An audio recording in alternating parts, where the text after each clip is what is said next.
Laredo, take us out. Take out.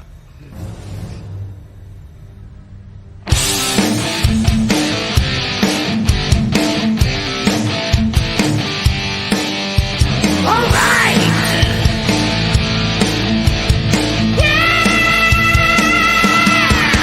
Blast off. Take flight each and every Friday night. Join the fun and let's go off-world. Geek out. The slide where the nerdiness will thrive. Buckle up and let's go off-world.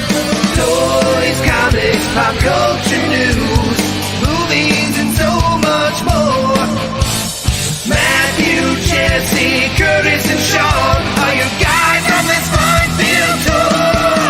Blast off! Take flight each and every Friday night. Join the fun and let's go off-world. Let's go off-world. Let's go off-world. Hey, hey, hey! Let's go off-world tonight. Woo-hoo. Happy Friday. We're going off-world. I don't know about each and every Friday night, but at least some Friday nights. We're here. I missed Curtis. one Friday that was an off week. We've had two. We've had 2 times off. I was just talking about it with some friends and giving me some shit earlier, and I said it's kind of like one of those like Mezco time release or something. Like, yeah, we could sell 1 million of these figures, but if we reduce the supply, that increases the demand. That's what we're doing here on Offworld. We're just reducing the supply to increase demand, get more people interested. So with that, I am Curtis Ackerman, sumo legend. With me, I've got Sean. Sean, introduce yourself.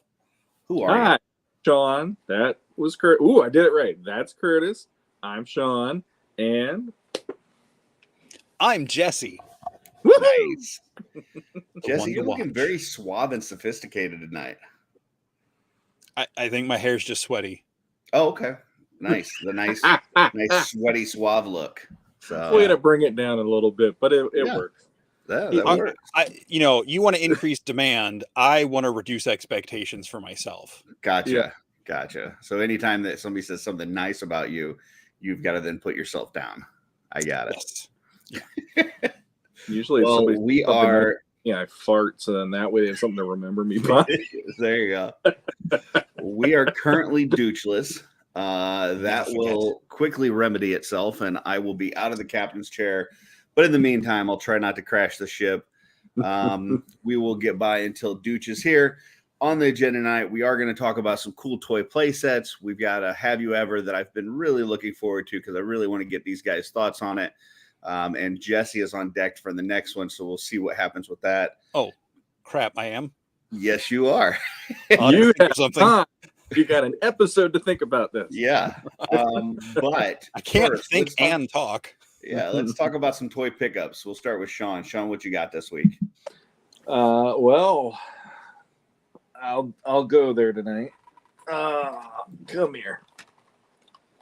Oh boy, it takes up the whole fucking screen.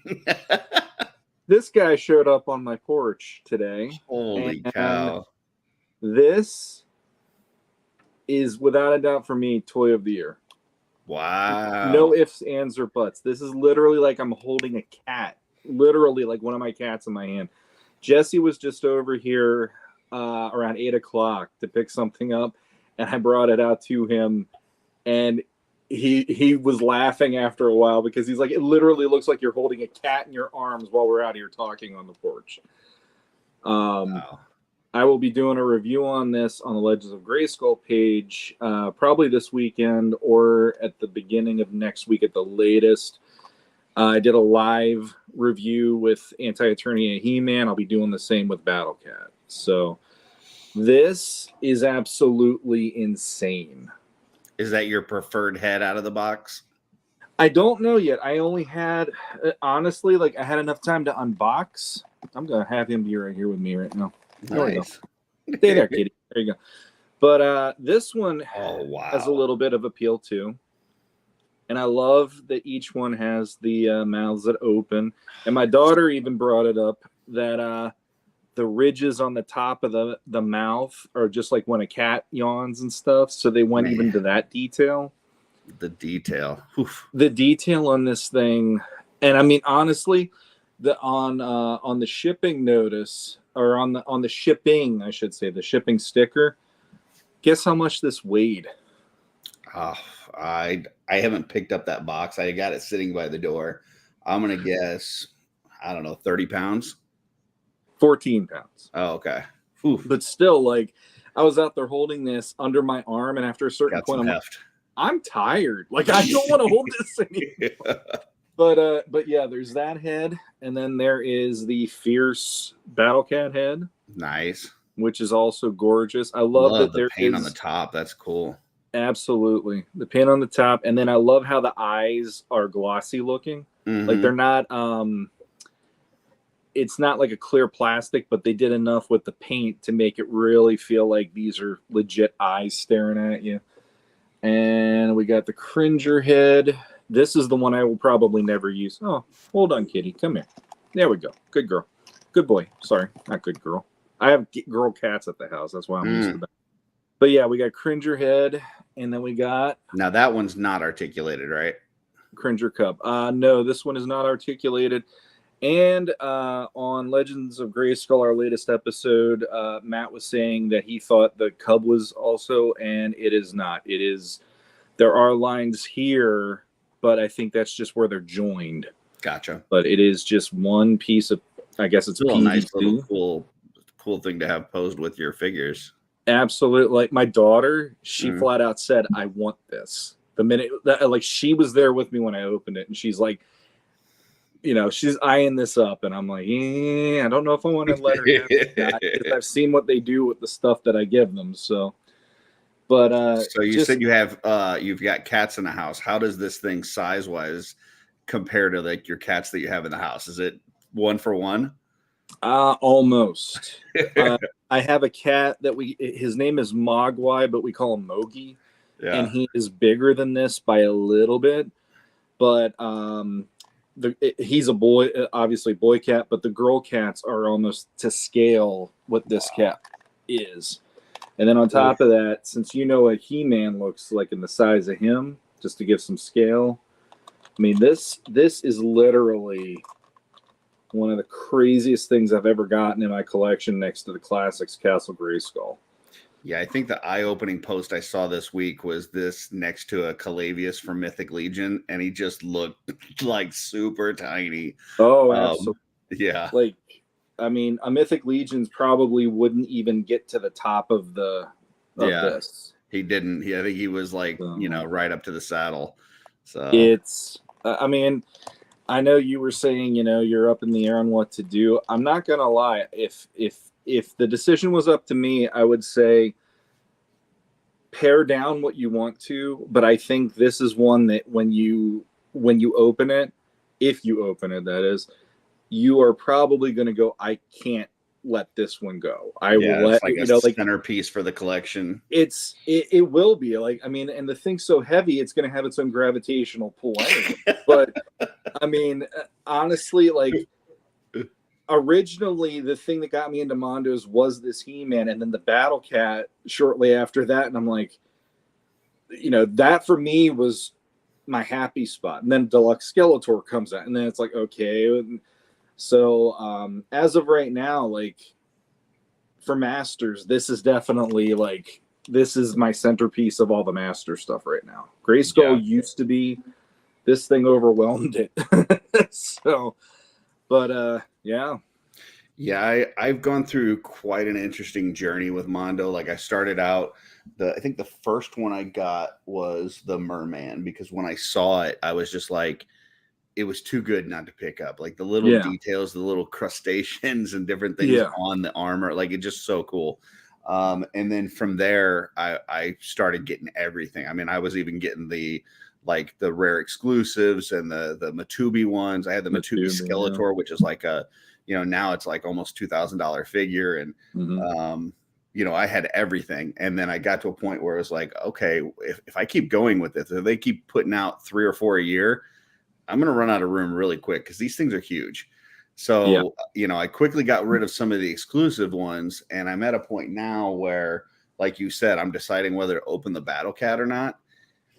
And I think it's important enough that I probably do want to open it and keep it. But then that means there's going to be some other stuff like Hordak. I don't have a huge attachment to, so I probably need to get rid of that. The Scareglow, I've got the original Scareglow, like the black one with the white bones. And I think that's a super cool figure. But once again, I didn't have one as a kid. I've got no attachment to it. And then Man-at-Arms, as cool as he is, like, I never was a hero guy. Like the only hero I needed was He-Man, Yeah.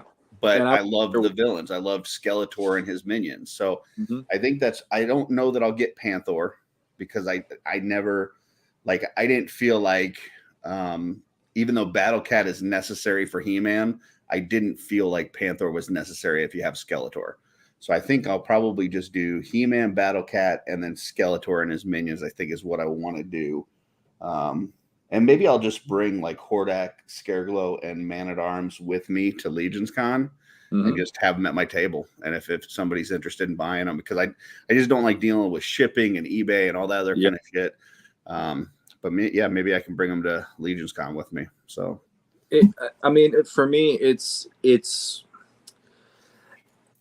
a lot of toy companies are doing a lot of stuff nowadays, some of which is great. Some of it is, it's okay and all that, in my opinion. But like when they showed this is what they're going to do, this was like literally, I looked at it and I'm like, this is special. This is something that this doesn't happen every day where all of a sudden here's a Battle Cat to scale with this giant He-Man and all of the details, all of the things about it. And it's like, I'm now going to be in a crossroads of, okay, if there was a house fire, my wife and my kids are out of the house and they're safe.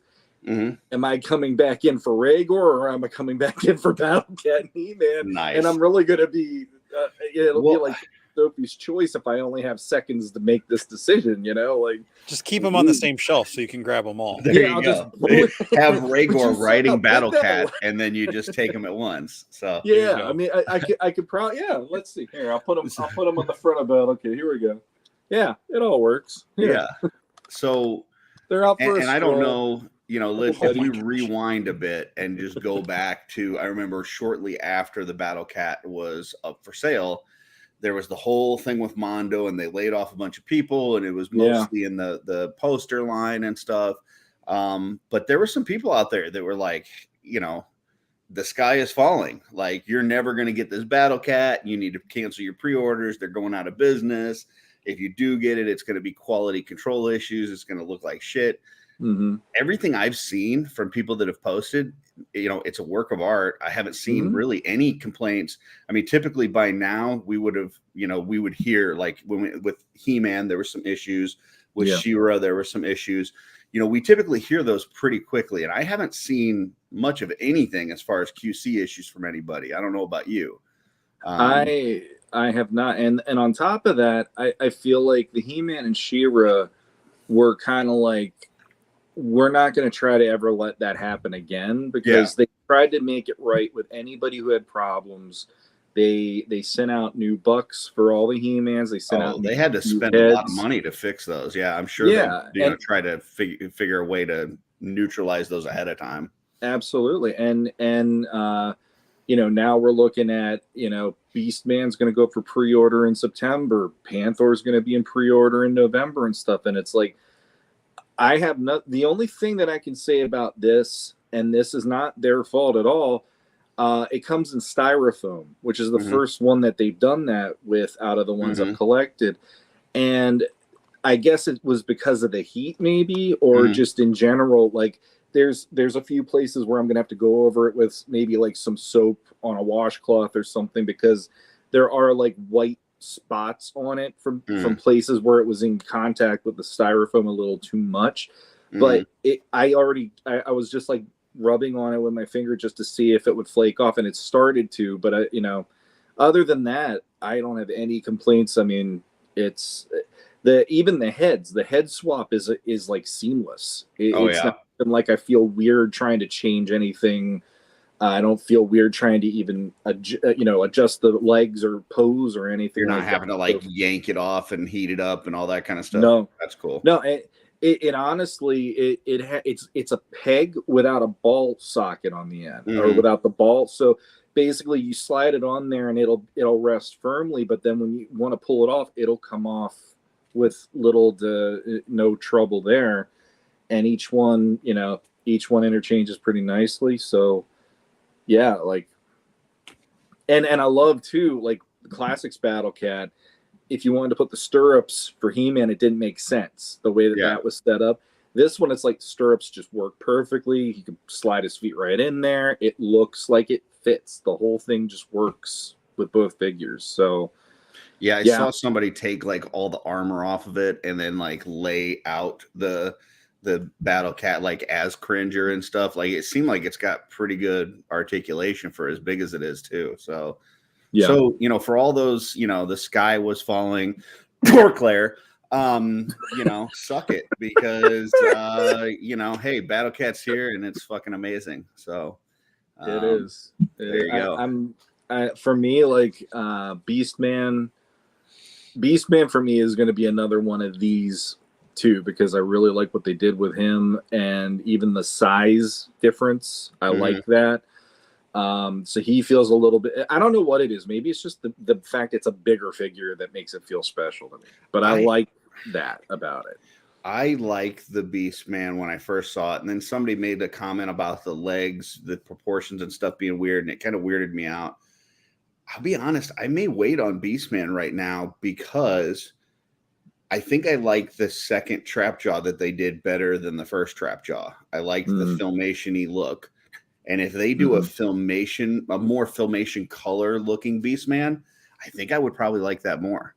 So I may wait and just see, if they didn't do a second Merman, but I don't know. Maybe I'll wait and see if they do a second Beastman before pulling the trigger, because I ended up buying the first Trapjaw and then ended up buying the second Trapjaw, so now I have to move the first one. But cool. Any other pickups this week, or was that was it for the only other one I got, and this is thanks to Jesse, is he brought back Operative 83 for me from PowerCon, which is a figure I have been very excited about for quite a while. And love that. This is the figure that finally had me going, Cosmics are cool. You're going to like this. And he did not disappoint in any way, shape, or form. This is how I have him displayed for now on the shelf, but I would love to find a way to get that monster face also somehow. Maybe I'll get a second one later. But this is absolutely one of the coolest Masters of the Universe. What do they call them? The homages or what? PowerCon debut figures. Yeah. This one definitely is one of the coolest. I'd say right next to Krona for me. I love that figure. I think they absolutely nailed it. I think it's the best tribute they've done so far. So yeah, that's super cool. I think that's probably the head that I'll use on it as well. That's a cool look, whether you got visor down or up. Yeah, that's I cool. love the visor down. It gives. I saw there was some really good photos in the Cosmic Cabal, if I remember right. And the one guy did do it like this, and there's explosions behind him. I'm like, oh, it's only making me love it more because it's like a fourth option. So yeah, and that's usually the face that I used on my vintage figure too. Like I very rarely used the monster or the robot. It was almost always the human. Same here. I mean, he looks distinct enough with the red around his eyes, with the star kind of pattern that I always thought he looked like, it worked for me on that level. And then of course, Matt's like, oh, I'll probably do the robot one. I'm like, out of the three options, to me, the robot is the lesser of the three. Right. Because even the monster has such a distinct, cool look. I think it's a cool, I think it's a cool figure. And obviously, I think it's the best tribute they've done. I really was hoping that when we got a Manny Faces, that it would be a standard head with swappable face pieces. Okay. Yeah. That would have been so cool. that the robot wasn't a full robot head, but it was just Yeah. like a robot face piece that went in there. But I also know, they tend to not do new tooling for these, so that would be, Yeah. a new tooling piece. But maybe that's something they could use in a future Cosmic Wave or something. I just thought that would be cool if it was just 3 face plates that went in there. So Sure. Well, you can use the head of the pilot from the Ox crew, because he's Yeah. got that second head with the cap. Yeah. That's removable face. You can put the skull in there. I think the female his one's wife's got, head, I think it's the same system. yeah. So you could use that robot face from her. Yep. So I'm sure they'll have other faces to go in those eventually. So Yeah, that'd be cool. Well, those are a couple really freaking awesome pickups and also Motu related. So good job, Sean, hitting it out of the park tonight. Who would have thought, right? And I even got the shirt to prove it. So there you go. Jesse, what you got for us? I got a lot of stuff since the last show. So do you want me to go next, or do you want to Go go ahead, next? man? Yeah. All I've right, been going through a drought, so I don't have a lot. So I'm gonna live vicariously through you, or as my kids say, vicariously through you. Since this comment came in, I'm gonna show this off because there was a custom head I painted last night after Mythic Minute. Oh yeah, this is a Nice. this is the what was it, the Rayzon Gon, or I can't remember how it's pronounced, the Ryan Gonzalez named head from Wolf King. It's really out of focus here, but better pictures on your Instagram and Cabal for sure. The Cabal, I don't think I put it on Instagram yet. Oh, okay. So there's that. And since we're talking about stuff from PowerCon, I guess I'll bring up to follow Operative 83. I'll bring up Scourge. Nice. Which I already have a sword from Detour Customs in his hand because I'm putting it with my mythics. I'm sorry, Jesse, just real quick to jump in though. That was a figure that I really wasn't excited about. And then when I was over at your place this past weekend and I got to hold him and take a look at him, such a cool figure. So anybody who might have been on the fence about it, I would recommend getting one if you're even remotely leaning towards yes, because once you get it in hand, it proves why it should be on the shelf for you. So sorry, I'll jump out, but I just that's not my preferred head, but I do like that figure. I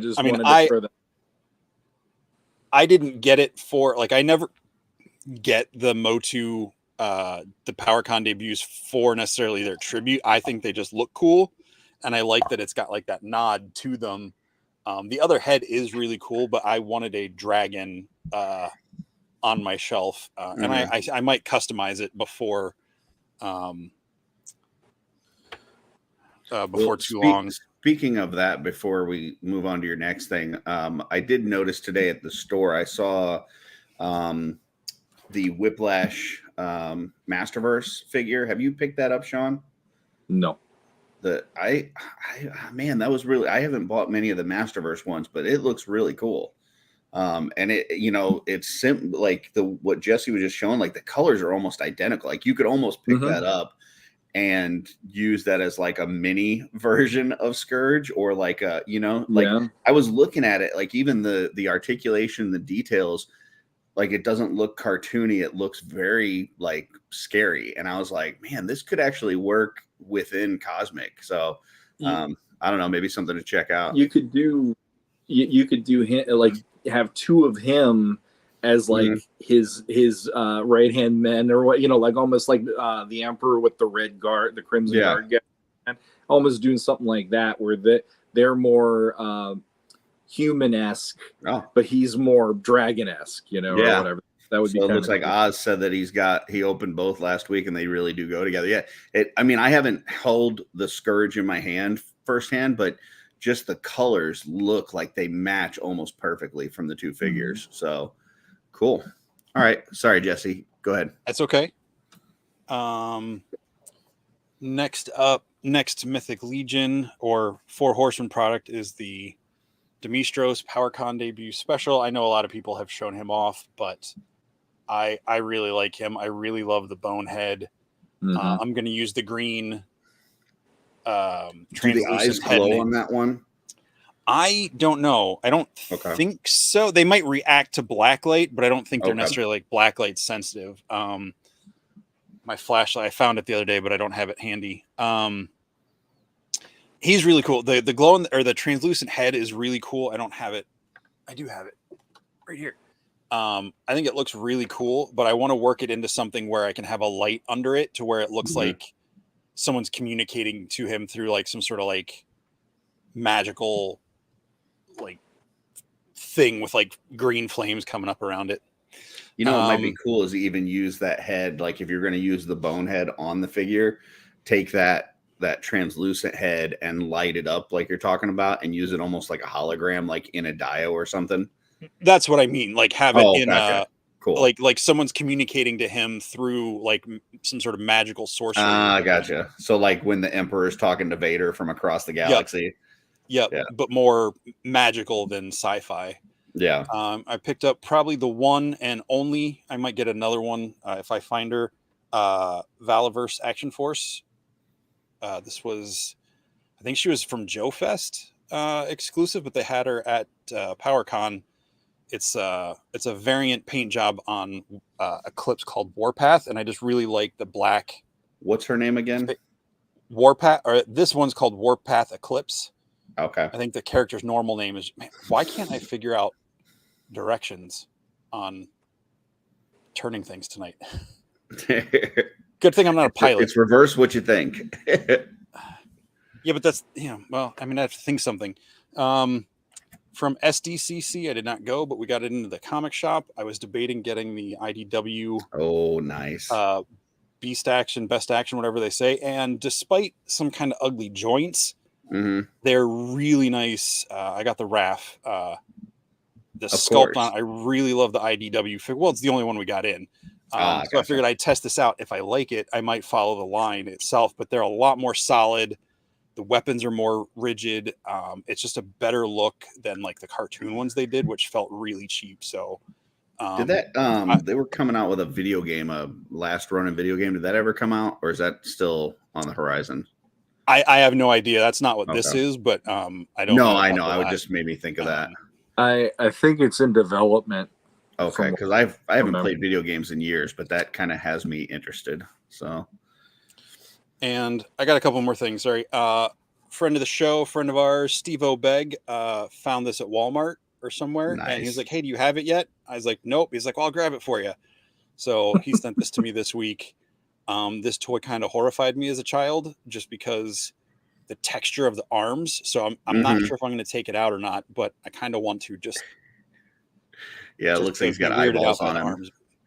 Yeah, they've got the eyes painted into. Oh yeah, the spots. Yeah, the liver spots on that thing. It makes him look like he's a slice of pizza.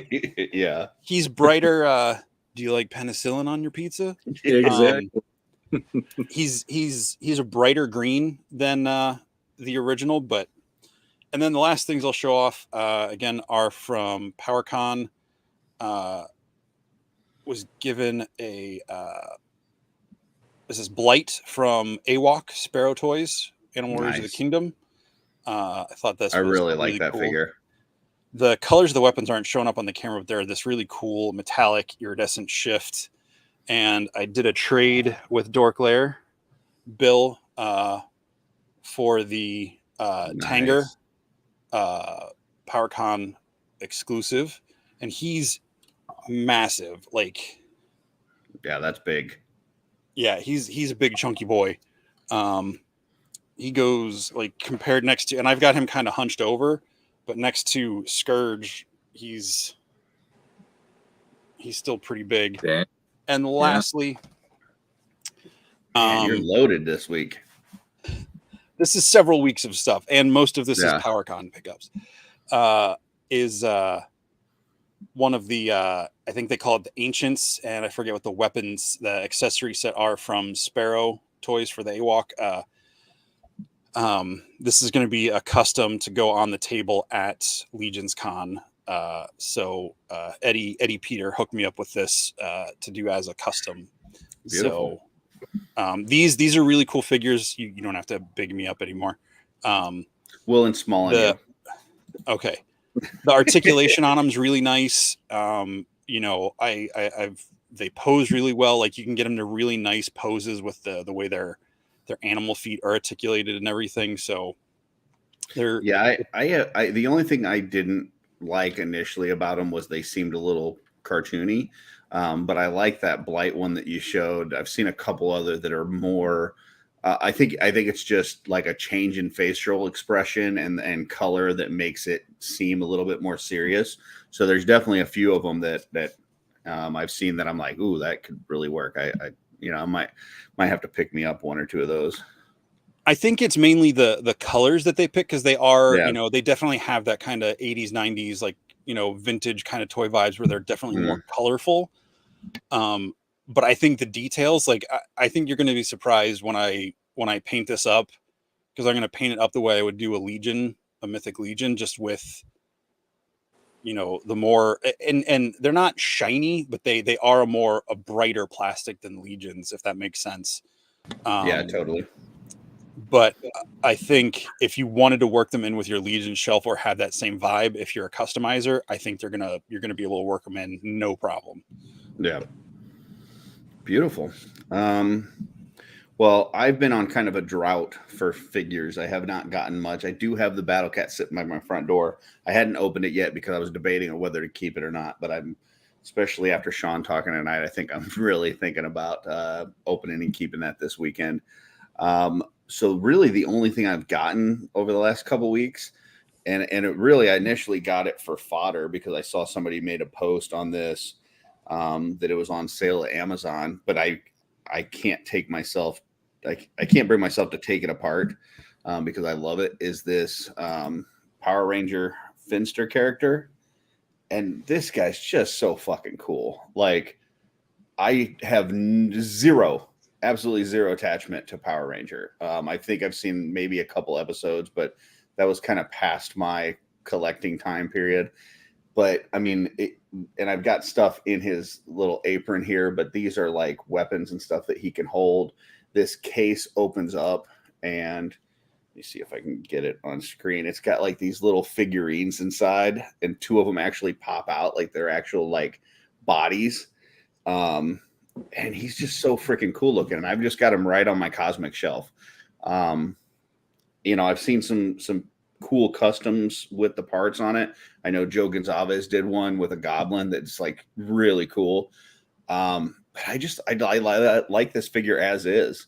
For $12, if you haven't gotten one of these, whether it's for parts or for just throwing in your collection, highly recommend this. Good articulation, really cool figure. It's got, behind that apron there, it's got like these cloth legs and stuff that would be good for customs. And just a ton of parts with it for $12. So I was very impressed with that. So there's that one. And then I didn't get anything new, but I did post pictures of this today. I've got these robot legs from Lynn. That's a test part from Wolf King. And when I saw it, the first thing I thought of was Darth Maul when he reappears in Clone Wars. So I spent the time this week like really working on a Darth Maul tribute, and there he is. Spent That's a lot of cool. Thanks. I spent a lot of time really working on the hand painting all the tattoos, or I don't know if they're tattoos or part of his skin for his race or whatever, but on his face, on his chest, on his arms, hands. Thanks to Dennis Derby, he sent me the wrist wraps from Varg because I kind of needed that to finish this piece. This top part here is not part of the robot thing. This is actual real bandage that I wrapped around here and then painted. And then the pieces coming up from that are just like some paint stirring sticks that I broke and painted to look like kind of the metal pieces that go around his waist that he has bandaged to himself in the cartoon. And then did this technique with the weapon to try to make it kind of glow. So it's really like multiple levels. It started out as a dark red with a gloss to it. Then it's got some like of a lighter red. Then it's got orange, and then eventually on the end it's got white. So that when you hold it a certain way out in front of him, the goal is that it kind of looks like it lights up like a lightsaber. So really happy with that, how that turned out. So yeah, I just wanted to show that off. That's And really cool. thank you. Mm-hmm. That's really all I've got for this week. So And you said you had nothing. what's that? And you said you had nothing. Well, the only thing that I've bought is that Fenster. But I do have something cool coming in. I was hoping it would be here tonight, but it didn't make it. It's supposed to be delivered tomorrow. So hopefully next week I'll have something. If we have a show, we'll see. Once again, trying to improve demand. With that, still no douche. Let me go ahead and call out the people we've got in chat because we've kind of been ignoring them a little bit. We do have JMax77 with us, Joe Gonzalez as always, Dominic Espinoza, Ostradamus. We've got Eldor with us. Let's see. John Fraser, which is Jordan, I believe. Greg, Brute Scale, Duchess of Darkness, and Pop Actor. And let's see if I missed anybody else. I think that's everybody that's at least commented in chat. So appreciate everybody joining us live, anybody watching us on replay. Once again, we do have some more stuff in the show tonight. We're going to be talking about Playsets. We're also going to be talking about our Have You Ever. Did see that David Williams just jumped in. Thanks, David. And but first, I think we're going to jump into our this week at the movies. Maybe if I think I lost you guys. We're here. You're here. Okay, I moved the screen and then it disappeared. Okay, there we go. So Jesse, do we want to pull up a wheel that you created, or do we just want to take your guy and whatever roll we add it to 1980 and go from there? I do, but the spin time, I have to enter that in before I pull the wheel up, so I have to roll the die first. Okay, go ahead and roll the die. All right, so there we go. That's a nice big number. 19. Nice. Hmm. So let's bump this up to 19 seconds. That's how long it's going to spin. That's cool. Give me some time to get the screen opened up. All right, let's see if I can present.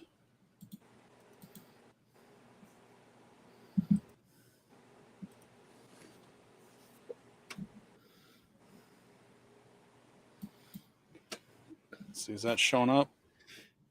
Come on, 1988. All right. All right, so I guess I just click this button here in the middle. So you see the doohickey, the pointer's over here on the left. See, this is much more readable than whatever the heck Matt does. Oh yeah, his is colorful. Way too I small. like You it. can't even see where the pointer is either. Oh, I like the noise too. Little Price is Right. Yeah, let's get rid of Dooch. Yours is much Actual better. hell. 1980. 1980. Wow. Is that the year you wanted? That works. I wanted 88 because that's what we've had like a million times before. But all right. So let me pull up my little box office tool. We will go back in time to 1980, and then we'll find this week. And the thing here is that we try to, select that week and then decide if we were to go back in time, what movie we would watch. We are on August 25th, which would be right here. It's not showing anything across, so hopefully this pulls up something. No data available. Well, let's go ahead and go with the week before, which is this one here. I think we might pick a different. I think we might need to pick a different year because it looks like they weren't collecting all the information yet back then. So do you want to pick a different year or you want to roll again? I got rid of the screen. All right. We're going to go. Anybody have a feeling? 18. Oh, Jesse's roll. 15? 18. 18. So that would put us at 98. All right, let's do 98. So 98, and we will go to Armageddon. August 20. There we go. So we're looking at just the top 10 and which one we would go see. Number 1 at the box office was Blade. This is the first Blade movie. Then you've got Saving Private Ryan. There's Something About Mary. Hell, Stella Got Her Groove Back, which I'm sure is going to be everybody's pick. Snake Eyes, which is the Nick Cage flick. Ever After, A Cinderella Story. Dead Man on Campus. Dance With Me. Parent Trap. And at number 10, The Avengers. So we'll start at the bottom. Jesse, which one are you going to see? I would say I did see it in the theaters, but I would see Saving Private Ryan again in the theater out of this list. Okay. Any reasons why? Like, there's some big names in there. I mean, yeah, big names, but that's a movie that seeing that on the big screen, like that was one of those movies that was like a definitive reason to see it on a big screen. Just the scale, the scope, the emotion of it all. Like it was just really impressive to see that on such a massive screen. Yeah. Yeah. Okay. Sean? This is a hard one for, and it's not that it's hard because there's too many choices. This for me is like shit. Like I literally look at this list and go, I'm not going to say Saving Private Ryan is a bad movie at all. It's a great movie, but it's not one I need to watch more than a few times in my entire lifetime because that took the wind out of me after seeing that in the theater. I've never even watched the first Blade. I've seen the second and the third one for some reason. Never saw the first one. I think, though, if I'm going back in time and watching something, it'd probably be There's Something About Mary. Because in that time, the humor, as raunchy as it was hysterical to watch in a group. And there were so many moments in that movie that it grossed people out. I still remember being in the theater watching that one. Yeah. So it was literally like the more people that you have watching that, the funnier it was getting. So, all right. I'm gonna have to go Blade. I was a huge Blade fan. And you know, typically when I make my picks for these movies, I'm trying to think of like what's a good cinematic experience, you know, so anything with like, you know, really cool fight scenes or special effects, you know, sci-fi, things like that. And for me, you know, Blade is one of those movies. I think at that time, you know, like the first Blade movie and like The Matrix were like the ones where I just really wanted to see over and over again at the movie theater because I was just in awe of how they did some of those things. So yeah, for me on this list, I think it would have to be Blade. And I would probably want to see it multiple times. So cool. I did see that in the theaters as well. And technically that is the first of the Marvel movies produced under the Marvel banner, I think. Yeah. Because it came out 2 years before X-Men. 3 years before Spider-Man. Yeah, I've read some things that said that the success of the first 3 Blade movies is really what led the Marvel Cinematic Universe to do what they did afterwards. Like it gave them enough success that they were like, okay, well, maybe we can make this work with some of these other properties. So, kids, appreciate your Blade because you wouldn't have your other stuff without it. I will say this Blade did like The Matrix basically. I'm sure they were in production around the same time, even though they came out like a year apart, or Matrix came out in the spring after this. But Matrix has a lot of the same visual look as Blade. Yeah. Like you've got everybody's in black and leather and sunglasses and all this stuff. And then you've got that one character in like bright white. And you've got that really one obnoxious kind of chubby guy between Joe Pantoliano and Donald Logue in Blade. So yeah, absolutely. I was working at Best Buy at the time, and I'm putting myself through college. And I remember I bought a DVD player, and my first movie I bought was The Matrix. Second movie I bought was Blade. So I have to point this out just because you scroll down. I know we're only talking about the top 10, but look at number 16 there. Yep. Titanic is still on this list. 36 look how weeks many later. Yeah. 36 weeks. So it's been in theaters since December. Yeah. Well, and I don't know what this is, Pauly, but it only grossed, 19,000 and only 26 million overall, but it's for 19 weeks. I think that was a movie about a parrot or something. I know I've heard Pauly before, but it's but like yeah, a Babe you also Pig have in the City kind of thing. Oh, okay. You got Deep Impact, which is a pretty big movie at the time, as far as big budget film. Titanic, Armageddon, Mask of Zorro. I mean, some big names down here past the top 10. So Mask of Zorro, Negotiator was pretty big.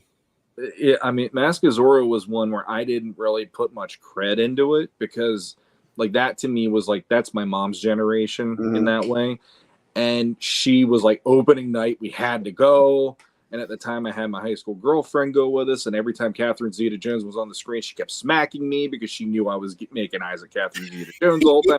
But I, to this day, am still like, that was a legit awesome adventure movie. That it was and I think there was something I saw the other day where they said there were scenes shot in that movie that it is like the last movie that they did it like the old school ways before the CGI really started kicking in for like stunts and for certain action pieces. So it's like it is the last of its kind to think of that kind of a movie, which is also amazing. Yeah, I never really watched those until a couple years ago, and my wife had me watch them because she loves the Zorro movies. And Banderas is just amazing in that. And then obviously he basically just kind of takes that same character and then rolled that into what's the Boots? Puss in Boots. Puss in Boots. It's like the exact same character, but animated. What I loved about the Zorro one, just for a quick moment, I love that the mentor ended up being the original Zorro. And that was something my mom hated. She hated that it wasn't going to be a Don Diego story. This was going to be somebody else.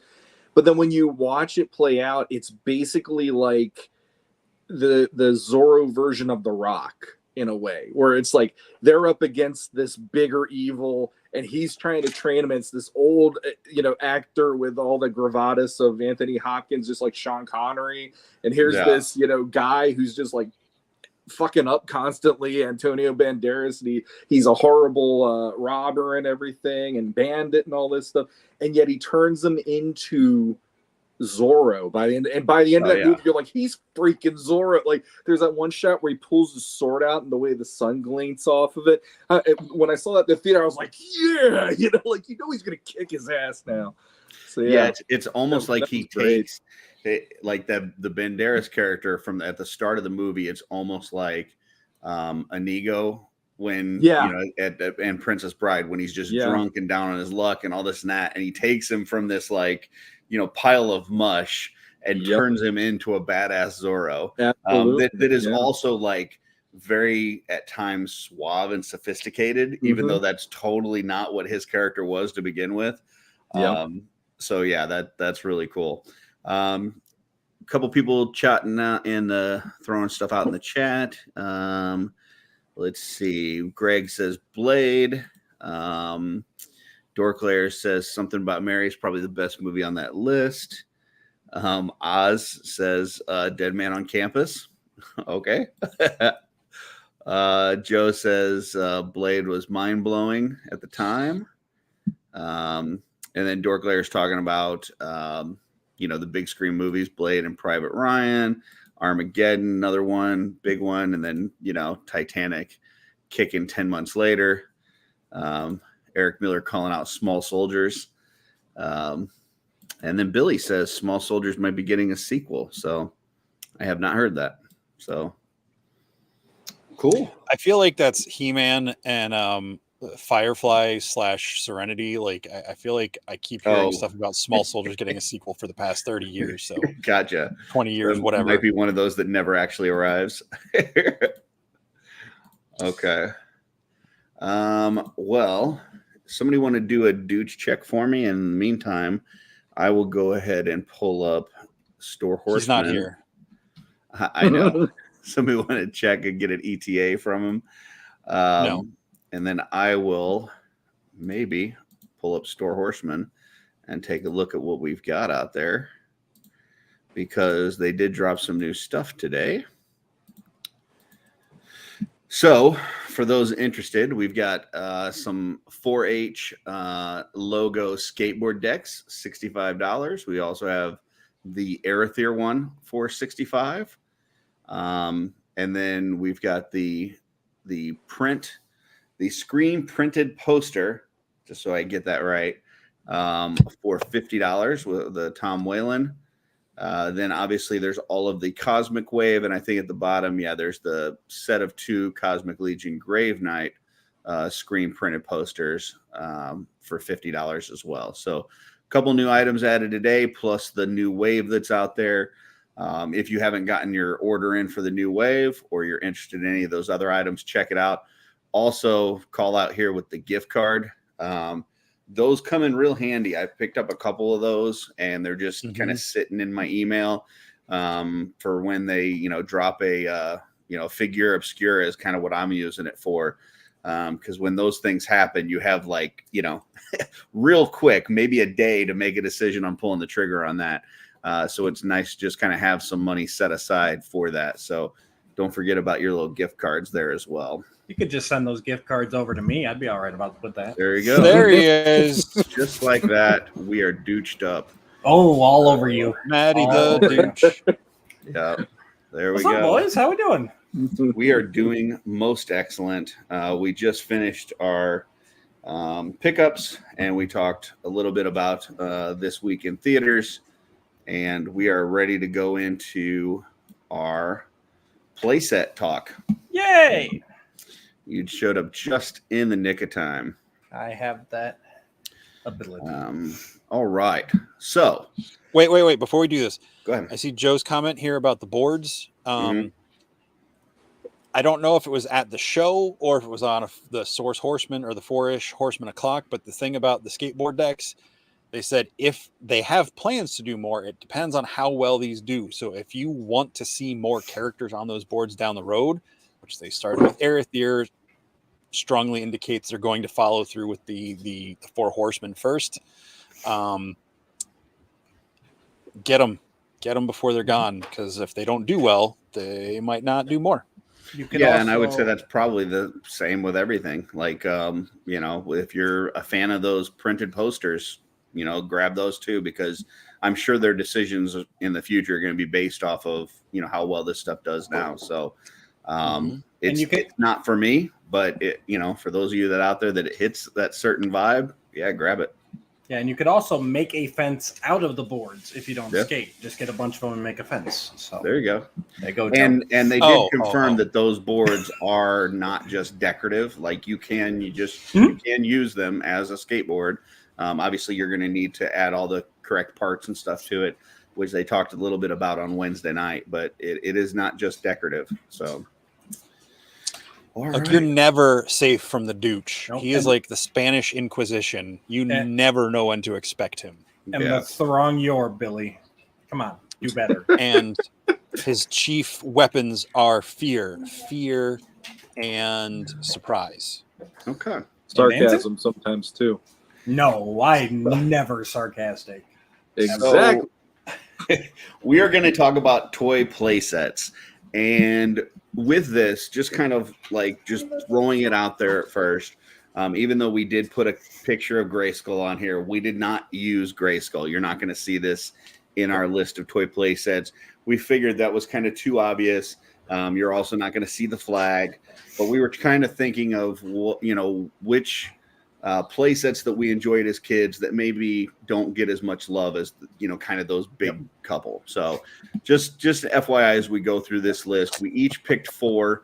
and we're going to start going through those. Yeah, right. I think we can Oh, all the agree. Now. Yeah. What can we agree, Dooch? Grayskull is the top playset of all time. I mean, that's just a given. So, It's definitely, I would say it's the most well-known for sure. top. I don't know if I had my choice of every playset ever available, that'd be the one that I'd pick, but yes. Yeah, when you said that and the flag were off the list, I had no problem with that. They would not have made the list. Yeah. Not that they're not awesome, they just would not have made my list. Yeah. All right. So starting off with the number 4 pick for Dooch, we have got Mighty Max Mountain. Skull Mountain. You've already failed, Curtis.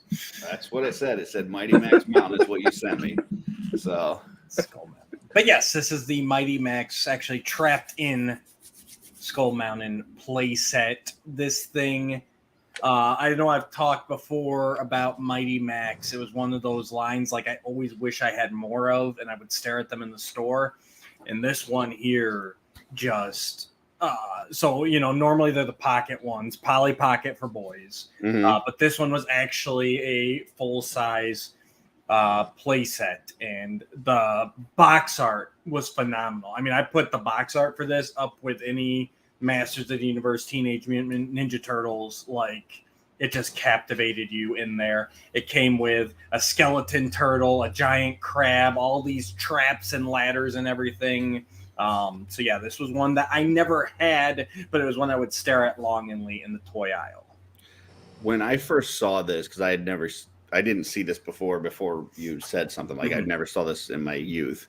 I immediately thought, this is what I bet it would look like if I gave Sean LSD and told him to draw Snake Mountain. Yep. So And definitely that box art too, because it's got the Skull Master like on top of the mounting and lightning crackling. I mean, yes, it's definitely got a Snake Mountain-esque vibe. Definitely.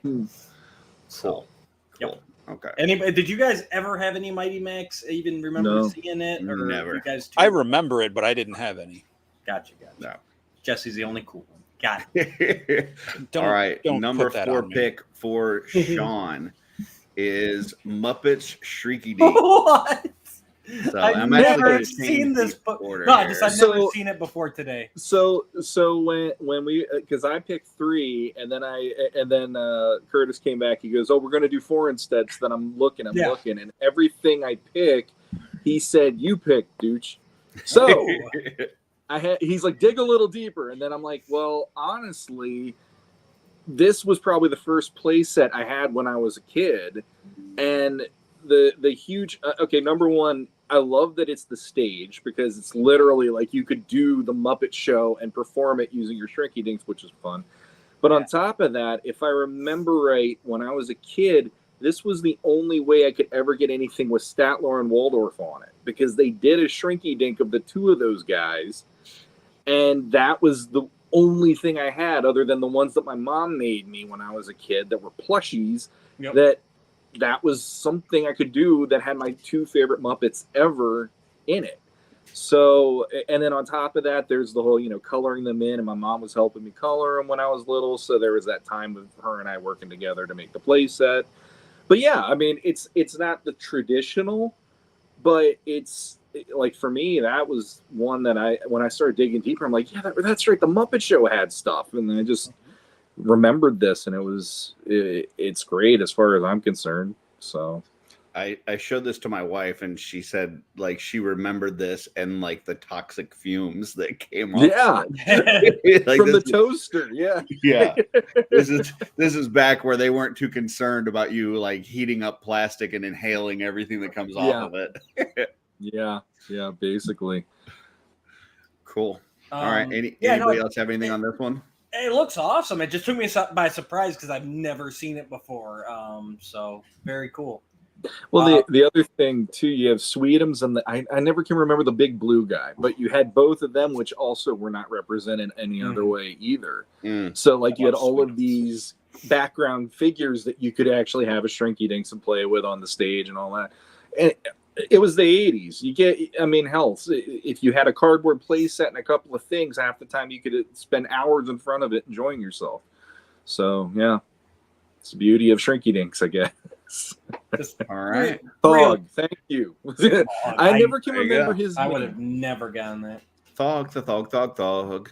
Real Oh, quick, good. jumping back to Billy right quick. I had never seen Dragon Island, but I just looked it up, and it does look cool, Billy. So thank you for that. That's one I missed as a kid. Nice. All right. Next one is Jesse's. And this is another one where I kind of went back to you guys and made you pick an extra one. And I kind of forced Jesse into this one. So Clubhouse. Shirt Caboose. But tail. nope. This is the Get Along Gang. Or Get Along Gang. This almost There's a made the top difference? 3. Yeah, Shirt Tails and Get Along Gang are totally different shows. The Shirt Tails lived in a treehouse and had a flying car. The Get Along Gang were like kids that didn't have any parents. Like the boxcar children, apparently. Yeah. Yeah. Well, I mean, this was the clubhouse. This was like the place they hung out with in. Yeah, abandoned train. Yes, that's yeah. definitely where you hang out. It wasn't where like the sad sick kids like almost die. That is the most depressing book. I remember like everyone being obsessed with that book as a kid, but like when the teacher read it to us or we read it in class or whatever, I was like, this is traumatizing. I can agree with you on the first one, but after that, they just became like teen detectives. So like the subsequent Never got past the first stories are much more like Nancy Drew Hardy Boys esque. because homeless kids solving crimes. Like after they got adopted, yes. The 80s where we The encouraged 80s. kids to inhale plastic fumes and hang out at abandoned Hang yards. abandoned place. That's why they sold the stuff that put off the toxic fumes, so you could read books like that and think, hey, this is normal. Have another shrinky dink, kids. But But yeah, anyways, what is this playset- caboose? So this was just the play set. It's the clubhouse. It's the play. Like that was a thing I always wanted when I was a kid. Was like a treehouse clubhouse kind of place where like the neighborhood kids, you could run off into the woods, have this place to hang out. Like the guys have the treehouse in Monster Squad, which I hadn't seen, but I had seen that trope in other things. And oh, Joe, I don't even know. I would watch that, Joe. I would watch that. But it was just, I mean, I like it's a thing at the time. If there was a show that had like talking animals in it, I was all about it. And this was a whole town of just like children animals. And I loved it. Beautiful. I love it. I mean, it's pretty basic, but again, like Sean was saying, it's, the Imagine. Now, this was for the ones, I don't think these figures, these are just like the little static, like kind of squishy plastic ones. There were more, I think in one of the Forgotten Toys segments we did early on, there were more articulated ones that had like jackets and soft goods and stuff that at the time I thought were really impressive for a toy. I love it. Awesome.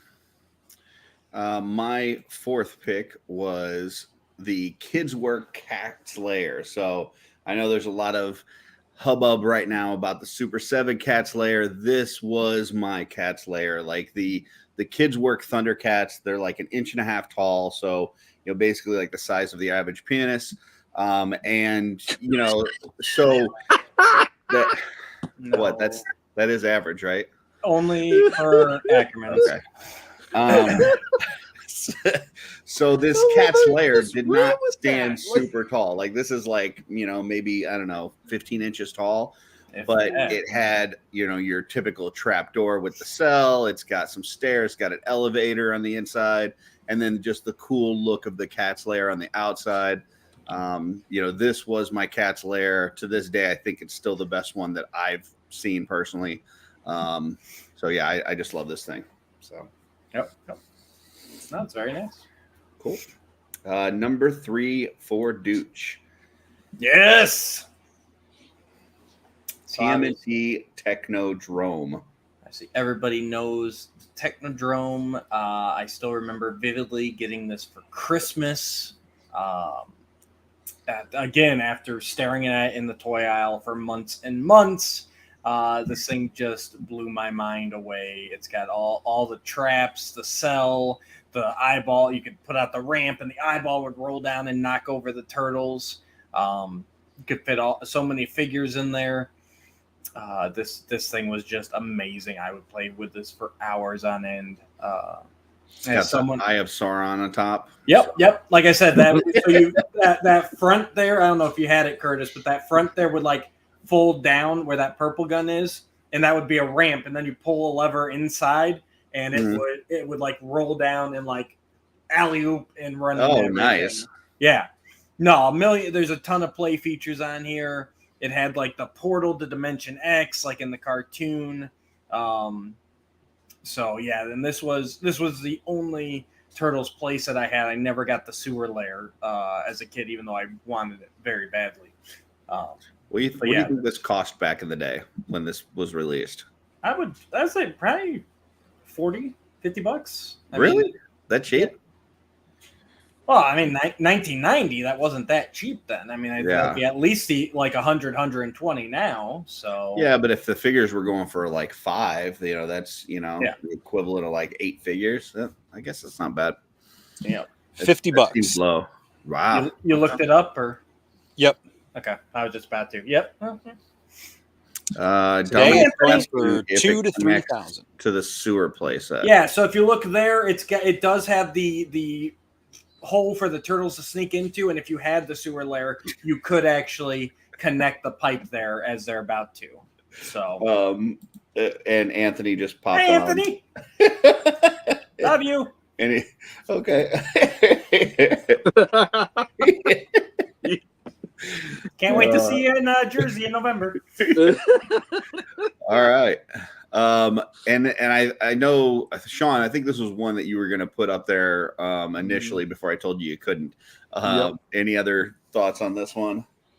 For me, at least, the reason that I was thinking of putting it on there was it's iconic in a way, like Grayskull's iconic in certain ways where, like, I didn't get to watch the cartoon every afternoon, but the Technodrome was in the lore so much, whether you got to see the cartoon or you were checking out the comics or whatever, that it was like, to me, this made more sense to get than a sewer playset, because it's like literally it's an extra something more for the turtles to fight too, because of all the armaments and all that. And even in the video game, it was like one of the hardest things to get the freaking into. So yeah, like I never had it when I was a kid, but it was one where when I'd go to the toy store, I would always eye it up. And it's like, if I even like pointed at it and said, "Mom," she'd probably be like, "No," and just walk away. Because I had so many other play sets from other toy lines that she was like, I'll get you the toys, the figures, but we're not going crazy with like, here's this giant ball now in your room to play with like that. So yeah. Yeah, no, it shocked the hell out of me that Christmas, because I was, most play sets were off limits. Like I had a bunch of figures and stuff, but I had very few play sets growing up. So when I grabbed that, it was like, oh. Up till this point, other than obviously my own selection, I will say all the ones that you guys have picked, I never saw when I was young. Like I never saw this as a kid, or at least I don't recall ever seeing this. Now I recall seeing it in the TV show, like the actual like them depicting it in the show, but I don't even think I saw a commercial or anything for this. So but it's cool looking for sure. Absolutely. Jesse, what any thoughts on Technodrome, or are you good? It always freaked me out. The giant eyeball always freaked me out.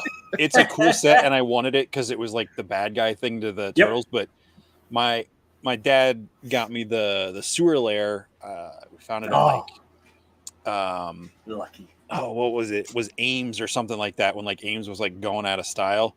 Mm-hmm. And my mom was so mad at him because she thought it was such a cheap piece of crap. But I absolutely loved that. No, I know it was, but like, yeah, I get you. But no, it's cool. But the eyeball thing freaked me out. It was the bad guy base, so I wasn't as into it.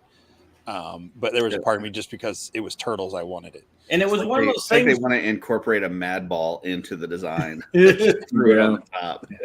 Well, it's one of those things too, where it's like, usually you got like, Castle Grayskull, Snake Mountain, like they're similar but different. But like with the turtles, it was like completely like, so you had the sewer layer, and then you had the Technodrome, which was a vehicle and playset. Like that thing did roll around the room. Like I would take it outside and just cruise around in the grass. Like it was That's awesome. cool. So. How is it I can find the cost of the Technodrome like that, but trying to find the cost of the original sewer layer like is not bringing anything up? I bet it'd be about the same.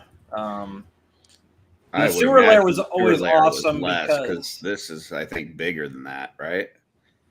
But different. Yeah, it's different. Because the sewer layer had like the sewer and the street level up top. Mm. Yep. And there were 2 rooms. Yeah. Anyway. Well, we've got more ones to talk about, so we may get to that. I'm searching. Let's go to the next one of Sean's, which is the G.I. Joe Terrordrome. 2 drones back to back. Drones. Yeah. The funny thing was when we're gonna talk about this, I would have swore I was gonna call it the Technodrome because I'm so used to Technodrome, since that's in more of my vernacular than the Terrordrome. But I honestly, this when I was a kid just looked freaking cool, and I always thought playsets that also gave you a little something extra than it just being a playset were even better. So in this case, you did have the what is that? The fire bat, I think it was called.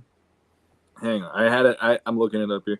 So yeah, the fire bat was the ship that would come out of it, which that automatically was like, okay, that you're sweetening the pot. And then on top of that, there's a figure that came with it. So it's AVAC. That was a figure that would fly the fire bat. And then on top of that, I don't know, like G.I. Joe, their play sets for the villains were more interesting for me because, like, I couldn't get the flag. My mother, the minute she saw the flag in the toy store, was like, "You're never getting this." Because, like, if I got you that, she's like, "I literally can't let you even be in your own room anymore. Like, that's going to cover the floor." Bed. Yeah, like you're going to basically have to jump from the doorway to the bed, and you're never going to use the floor in your bedroom. And like later on, they had the Defiant, which was cool. It was a shuttle and all that stuff, but that was huge too. And the original base, that was iconic because it was on the beginning of the cartoon. But even that, it was just, here's this metal base for G.I. Joe. But this was in that era of Joe that for me was probably the most interesting era because you had a lot of, this is when it went from being military into like, there's military, there's some sci-fi, there's some all sorts of elements thrown into the mix.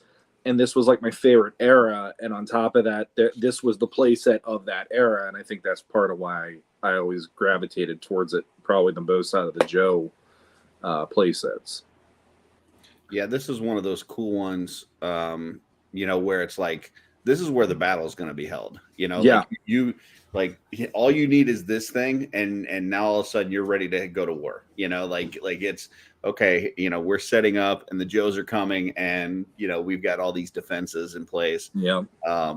So yeah, this is super cool. Once again, don't know that I remember seeing it as a kid, but I really enjoy it. I think it's cool. I love that it's circular because there's that. How are you going to sneak up on this thing? Like there's guys all around manning it, and all the hidden features at the bottom with the opening up of the areas so you can put more. It's like this is almost like a storage case for all your Cobra figures on top of it being a base the way it looks. Yeah. Billy says that your floor in your room is lava.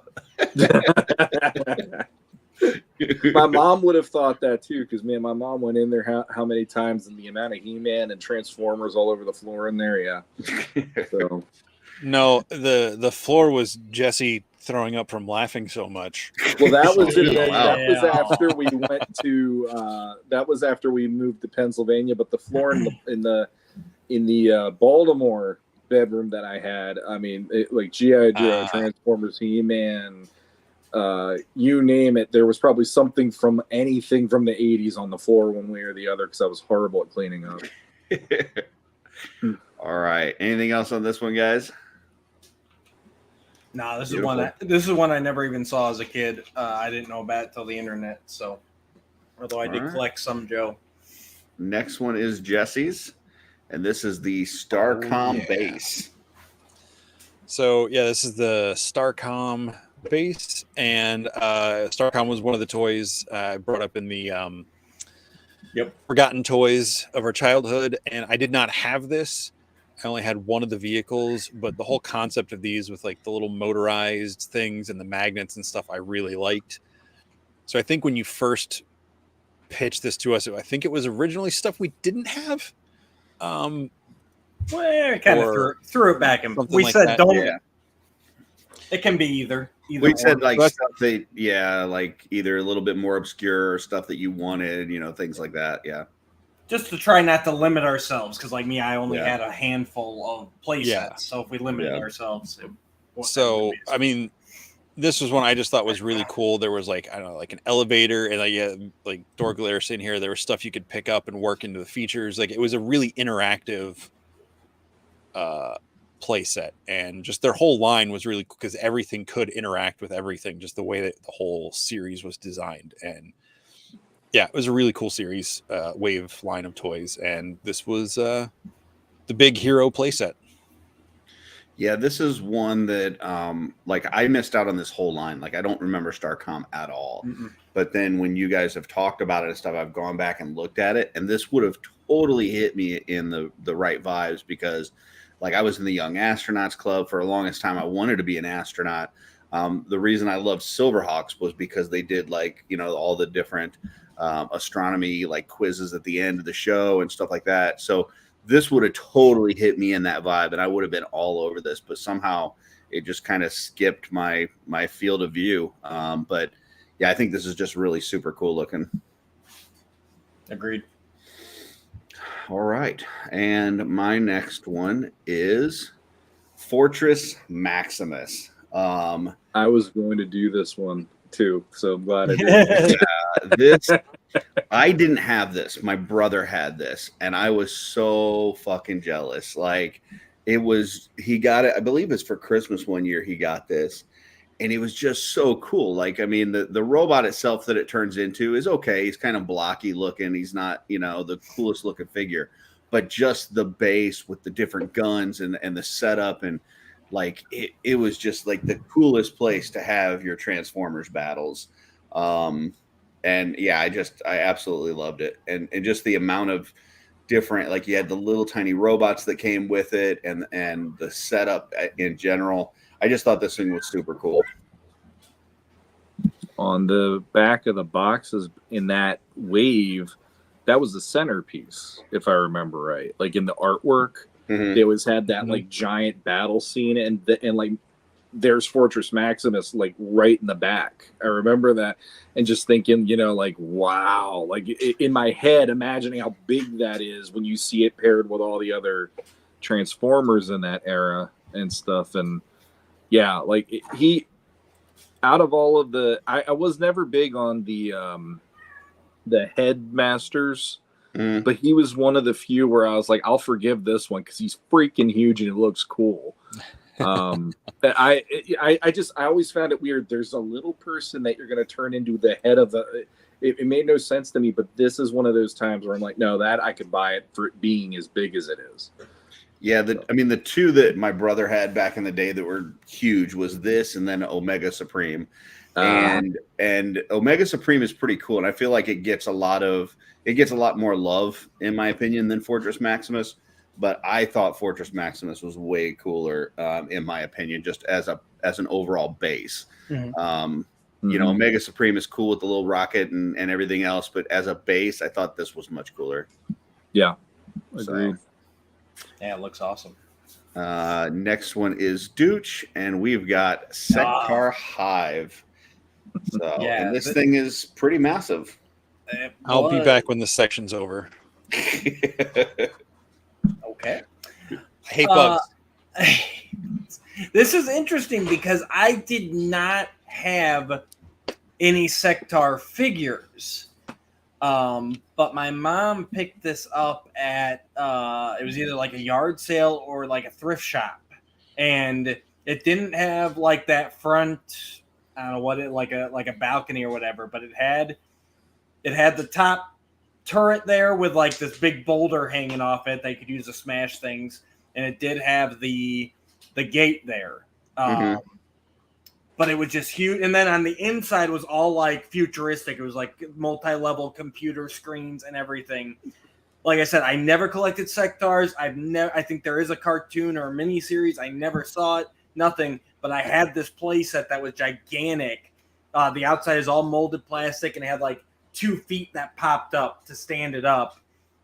And this actually became I used it for my Horde Fright Zone / Beast Island like prison area because of it reminded me much more of the Filmation than, you know, the little cave and rock that we got from Mattel.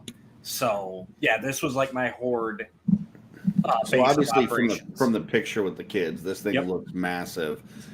Well, that's an optical illusion. The kids are really like 7 feet behind this thing. No, it is not. I remember as a kid that thing would come up to like my chin. So just as a frame of scale, like if you put this next to Castle's Grayskull, like is this like twice the size? Over twice. Yeah. Oh, really? Okay. Yes. I mean, those. I think Sectar figures are a little bit taller than He-Man. I think they were like 6 inches. But even then, were 6 or 7 inches at least. Yeah. But I mean, look at that guy on the bottom there. Like he literally comes up to that, and that was like a little walkway there, and then a second walkway. Like so it'd be what 1, 2, 3, about 4 of him. So yeah, this thing was massive. Gotcha. And I take that back. It did have the spider puppet that you can just see the glowing red eyes that comes out of the hole there. So, that's very Fright Zone too. Yeah, yeah, and it was like this like velvety glove that you put the same thing. You put your hand in it, but it was like velvety, and then it had like fur on top, and it was. That probably held up a little bit better than those rubber ones from the Fright Zone that like everybody's always talking about are destroyed. Mm-hmm. Yeah, and sadly, I have no idea what happened to this. It just kind of disappeared at some point. So. But yeah, it is gigantic. It was awesome. It had great play features. Not even knowing a damn thing about Sectars, but it fit into Masters so perfectly. I was in love with this thing. Yeah, this is something I definitely could see like picking up at a garage sale and using with whatever line and not having any clue about, you know, the line itself, but just it being a cool play set. Yeah, honestly, till the days of the internet, I didn't even know the name of it. So, and then like, it popped up on a feed or whatever web search, and I'm like, "Oh, I had that." Nice, beautiful. And I think Sean, at one point, you were going to put this one up as well, right? I was going to do it as one that I never got, and it was the last time because this was around when the whole "is there a Santa? Is there not a Santa?" was going on in my mind, and that was the year I said I want this. And it turned out there's a very long story, but basically my mom volunteered to play Santa for the kids at the elementary school that year. So she got all like, you know, dressed up and everything. And I said I wanted this. And she gave me this look like, the hell you're getting that? And I'm like, oh, okay, Santa's already got you. You know, like my mom already talked to you apparently, but I'm trying to tell you, I felt like Ralphie trying to get the Red Ryder BB gun. And that year, nothing like that under the tree. I had some Sectars, and my mom, that was one of the few toy lines that I had where if it was on the floor, my mom wanted it to get away from her as fast as possible. She hated that line. She hated, like, she wouldn't let me get General Spydrax because he had the tarantula that he rode on. So I never had the main bad guy and all that stuff. So it's a line that I always enjoyed for how weird it was, and the figures were freaking great for the 80s and what they could do. But yeah, it's like that's one of those ones like Jesse, he doesn't want to look at it. I could completely see why this line didn't go the distance, because even for me, I like to play with it, and then the next thing it's like, you're putting your hand in there and trying to make it like it's a spider. That's a little spooky, dude. You know, like, you don't like spiders. Why would you want to play like you're a spider? You know, like, it's the problem I got with Spexians. So this, they're flies. I can handle that for some reason over spiders. So yeah. So back in the day, this retailed for $59.99, and it is 34 inches tall. So just under 3 feet tall. Wow. Wow. Cool. Yeah. All right, well, let's go to Sean's next one, which is the real There you go. Ghostbusters Firehouse. Had no doubt And- this would show up on Sean's list. Yep. And sadly, this was not one that I had in my collection. My parents, after a certain, I think it was pretty much after 1986, they just made this hard line of if I was collecting any figures, I was allowed to get the figures or the vehicles, because I did get the Ecto-1, I got the copter and all that stuff for the toys. But this was like, nope. And then I had neighbors that lived not too far from me, and I would go to their house and play with it. And I got to maybe play with it like 2 or 3 times tops. But looking at this, the thing that really kills me the most is there's the containment center for it, the containment unit. And that was something, as a kid, if I knew I could just get that piece, I would have like jumped all over the place with joy, because I love the technology of Ghostbusters so much. And that was a missing piece that I never had. Like, if I remember they put out an E09 figure and it had the PKE meter, and I begged my mom to get them just to get the PKE meter accessory. And then later on they had like Ray had a ghost trap, and I really wanted that just because of the ghost trap and stuff. But yeah, this one, like it works for me on a Ghostbusters level, but I've seen reviews on YouTube since getting back into toy collecting, and I'm like, I'm kind of okay not having this, because apparently like the features didn't work the way they wanted them to work at times. Like the pole didn't really go down as well as you'd want it to for the Ghostbusters to slide down the pole. You couldn't really even get Ecto-1 into the thing the whole way, apparently. So either you left the doors open and Ecto-1's front end would stick out, or it would fall out the back of it or whatever and stuff. But it's Ghostbusters. Like Ghostbusters was a huge part of my childhood. So either way, it's still iconic to me.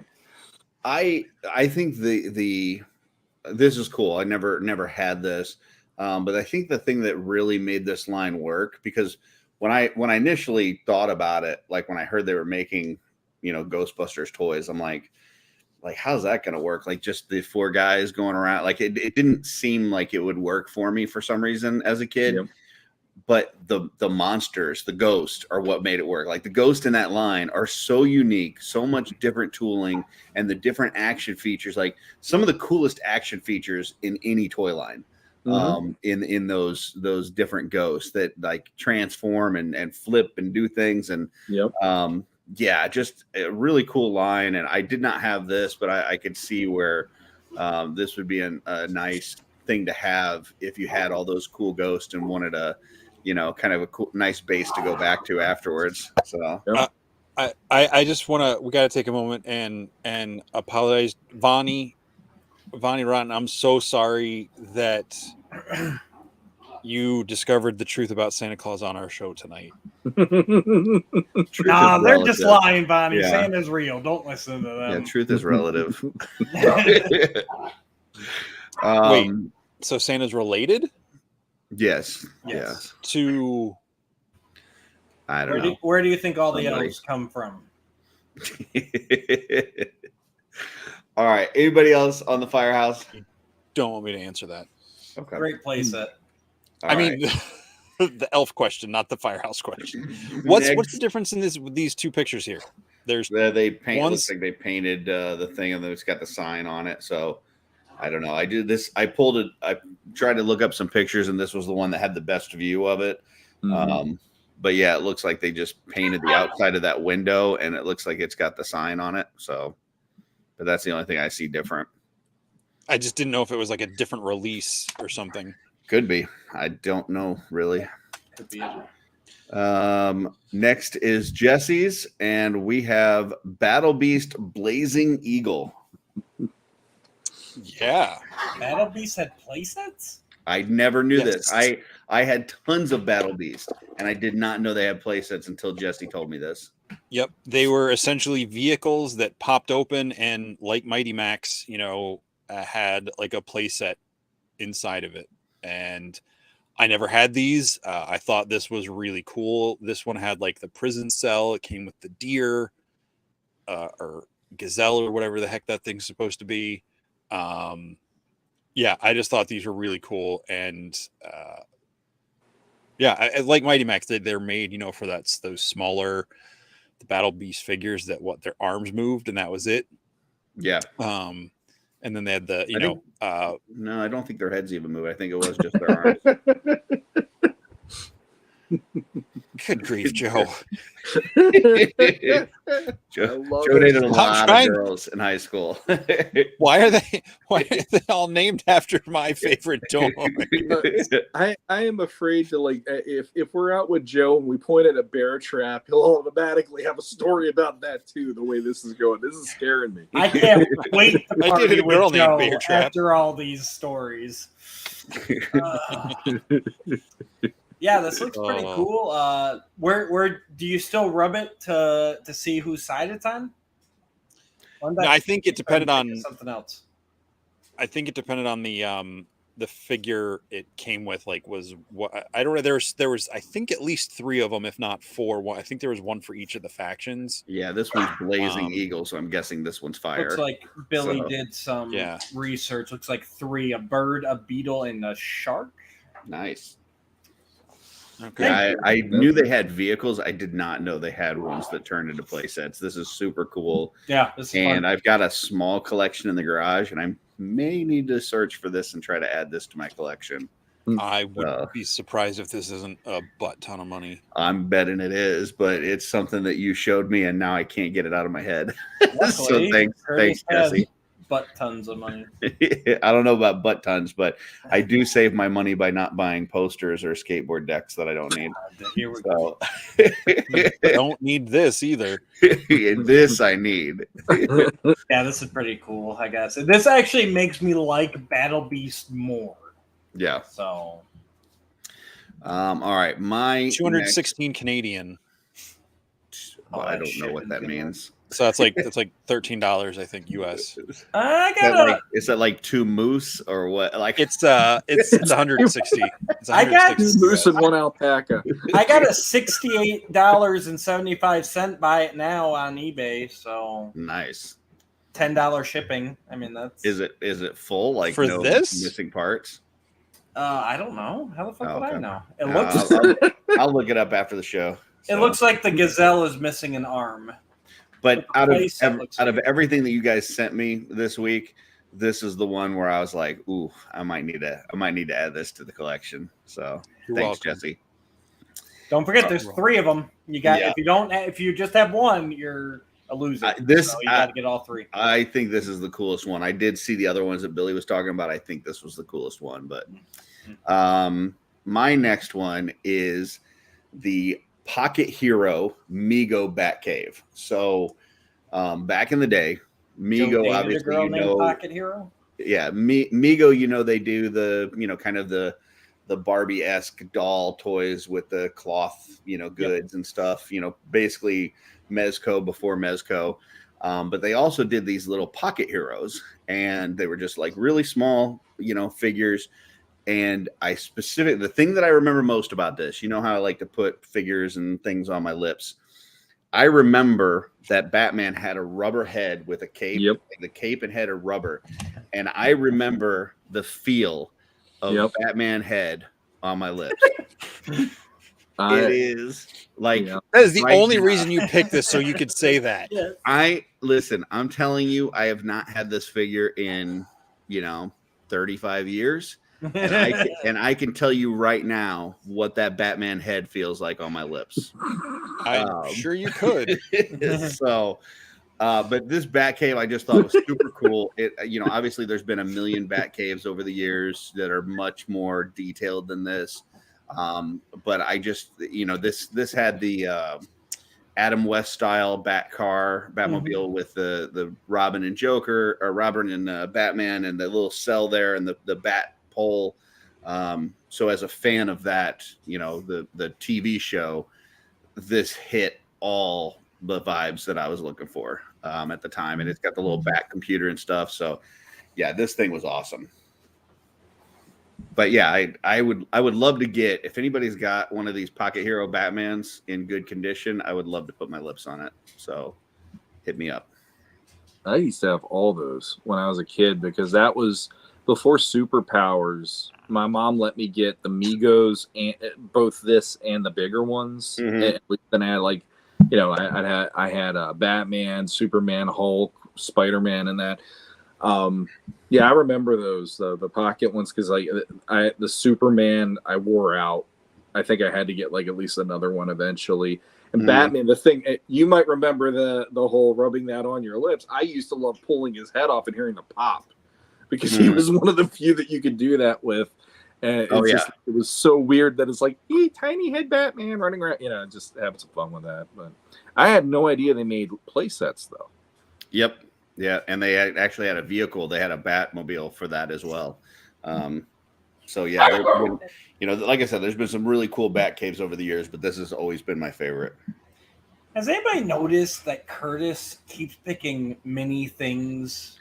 I love small things. Like you were talking about. I'm sure your wife does too. Like you were talking about the Polly Pocket things too. You made a post about that, and they had like little Star Wars ones like that. There was like a Vader head or like a C-3PO head, and then it would open up, and there would be like a scene from a Star Wars movie. I completely forgotten about those until you posted them, and then it was like memory unlocked, where it's like, oh yeah, anything super small like that, I always thought was really cool. Made you feel really big. It made me feel like a big, powerful. I got the power of a Grayskull. So I love it. The other thing they did in the 80s that not many people go back to, they go to where you guys are talking.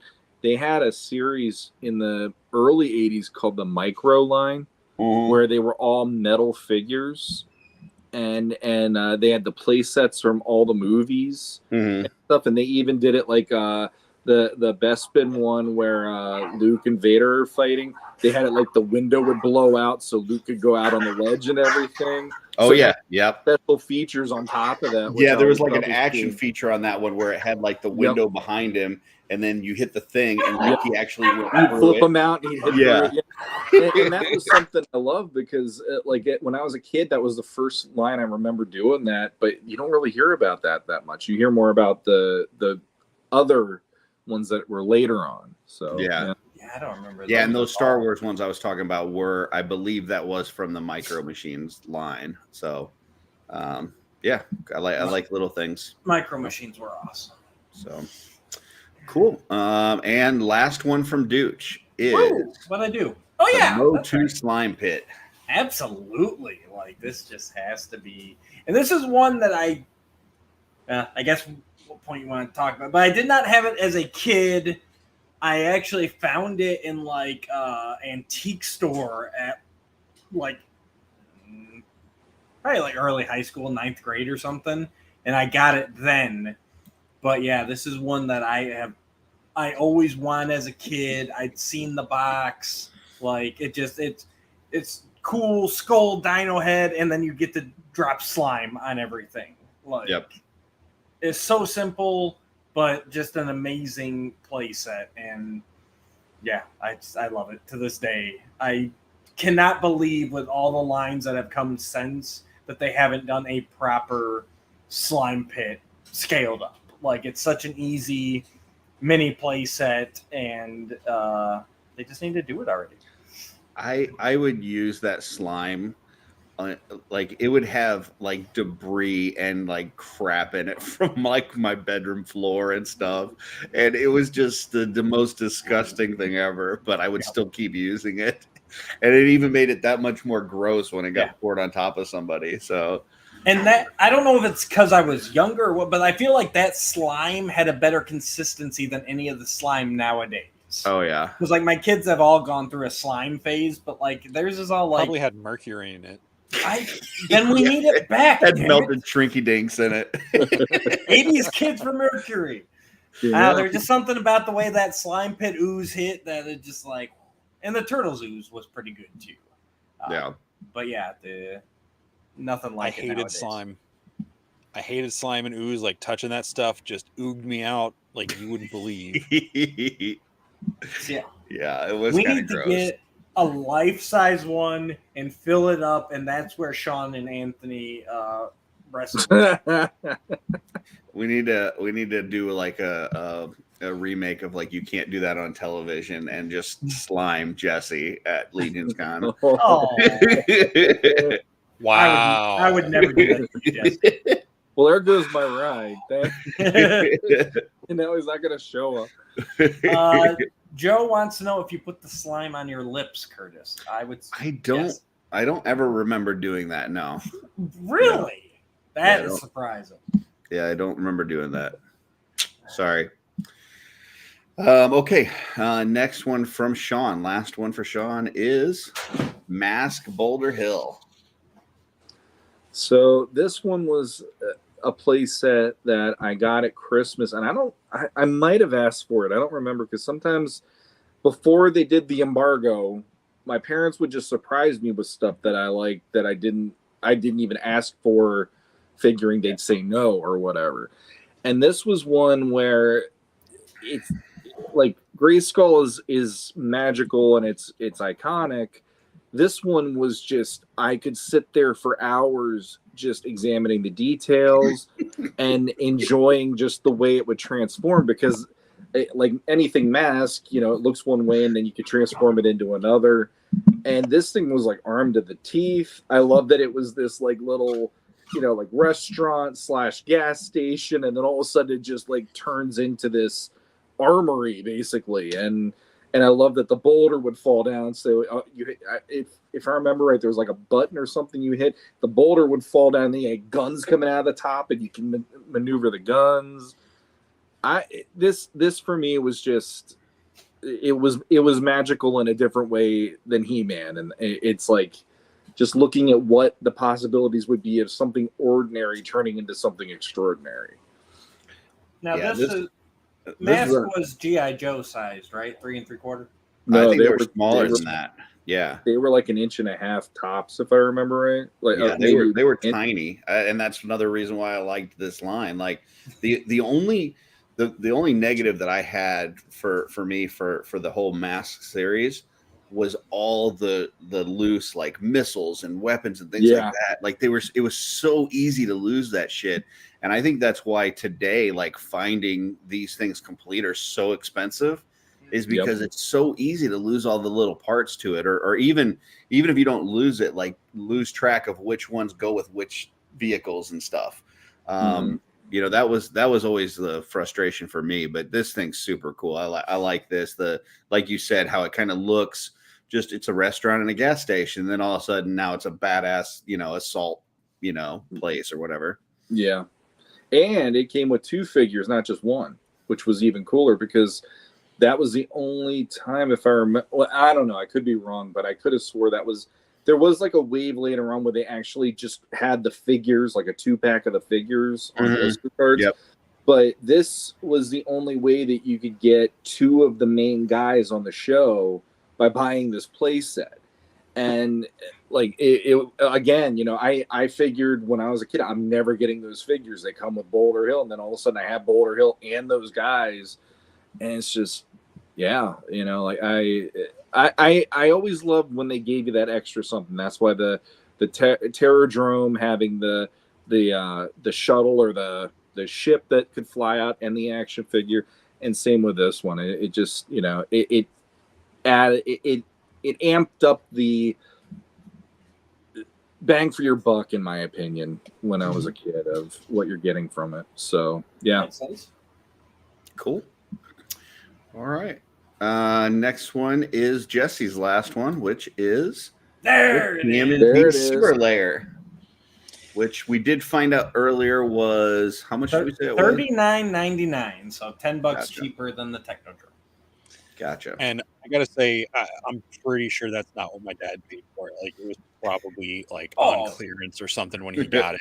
Not trying to badmouth my dad. That's just the way. Like, if he found stuff on a deal, like, and my mom was so mad because like it had the cardboard fence, and like I had to put it together, and she thought that was bogus or whatever. But I absolutely, well, she wouldn't have said bogus, but I loved it. I loved the like switch the way the sewer tubes connected, and you could move it around. The whole electrical wires was like the swing where you could like turn the back plate, it would like swing. I absolutely love that feature of it. Is the fire hydrant a periscope? Yes. Yep. Yep. Yeah, Yep. that's awesome. Yeah, so the turtles could look out that. There's like an eye coming out of the one side, and the lid, like awesome. the cap, is like attached to the top there. You had like the service elevator that would go down. And I know this is really dumb, but I loved the fact that there was like one of the little bedroom Mhm. pieces on that, excuse me, the big side, or like the communications. Because I guess their bedroom is like the artwork on the left side of the bigger section. And there's like the you know, like the Skype couch in that little bit there. Yeah, it was just I had so much fun playing with this thing. And, So how big, like yeah. like in that bottom section there, if you put a turtle in there, is it like pretty much their heads like right at the ceiling, or is there clearance in there? Like how big is this? There was a little bit of clearance. I mean, it wasn't like super huge, but like where the periscope is, like you could put their arms up to it, and you know their face would be at that level. Oh, okay, cool. You know, so it's a little taller than them. You know, and then like I said, you could have the tubes coming out either of the other ends, and they would connect to the Technodrome. At least the top one is safe. Yes. That's awesome. Yeah, I didn't have this. I didn't know of it, but I think it's really cool. I love like the random pieces of, you know, decoration and art and posters and all that kind of stuff.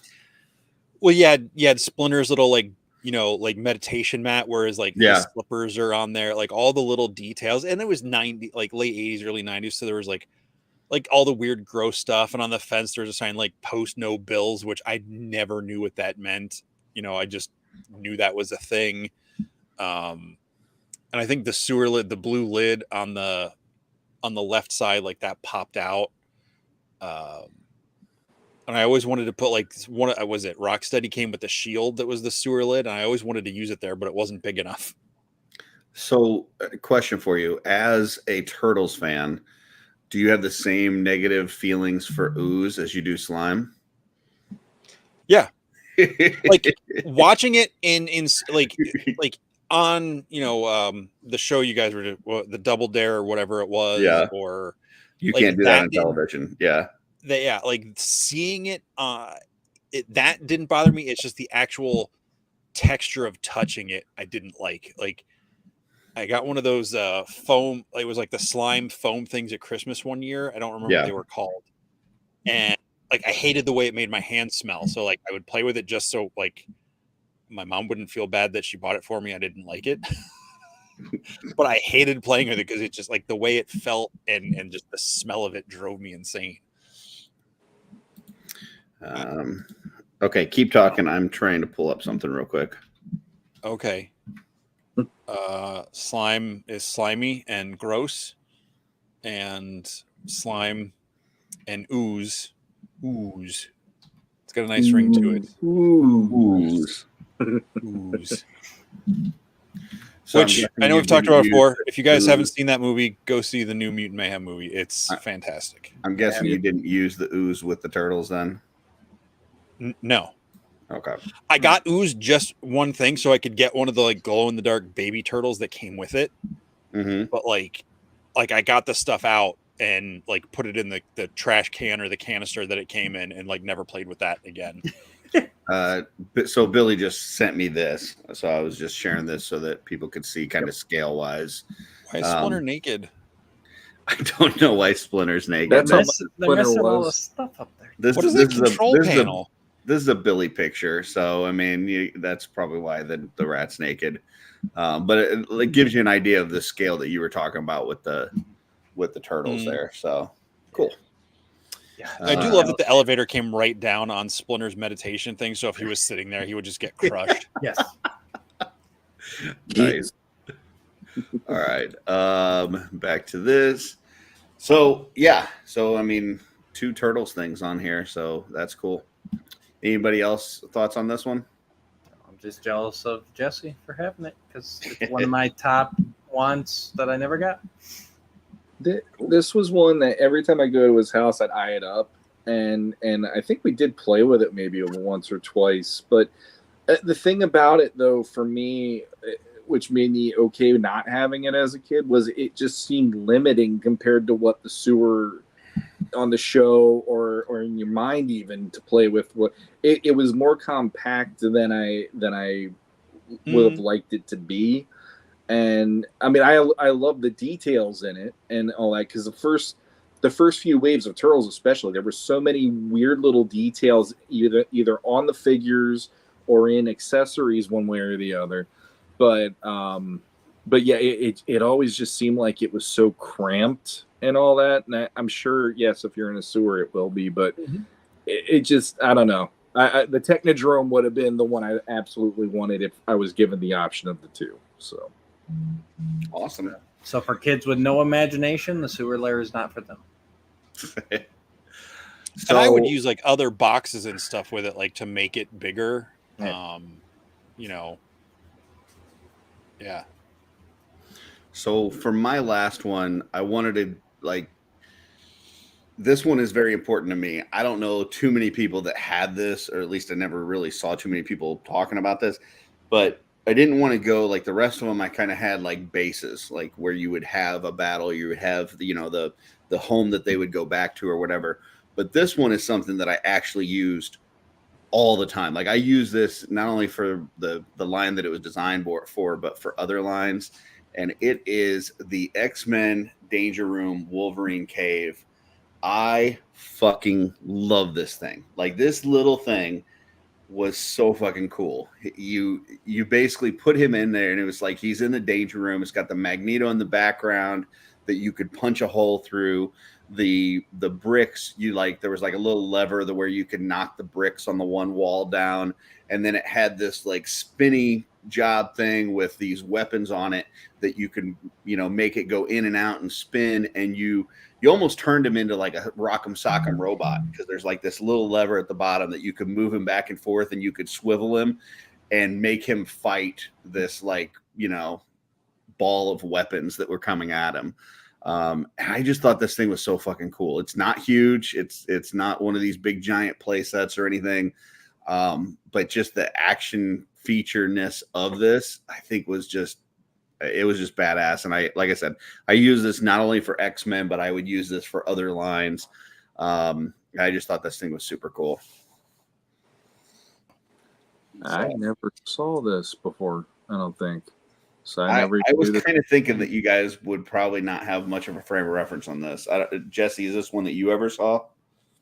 I remember, I think, seeing it in like the magazines or ads or you know, something, because I did like this line of X-Men figures for the most part. But I knew at that point, like, I was never going to get, like, I was getting to the age where like getting the comics was more my thing. So like the play sets weren't as something I was looking for at the time, but I do remember this play set, but I never saw it out in person. Yeah, Billy, it just had like pegs on the bottom that would go into their feet. So you could put any character that had pegs on the feet in there. So like I think like Captain Powers in there. I think I threw some DC characters in there, all the different X-Men.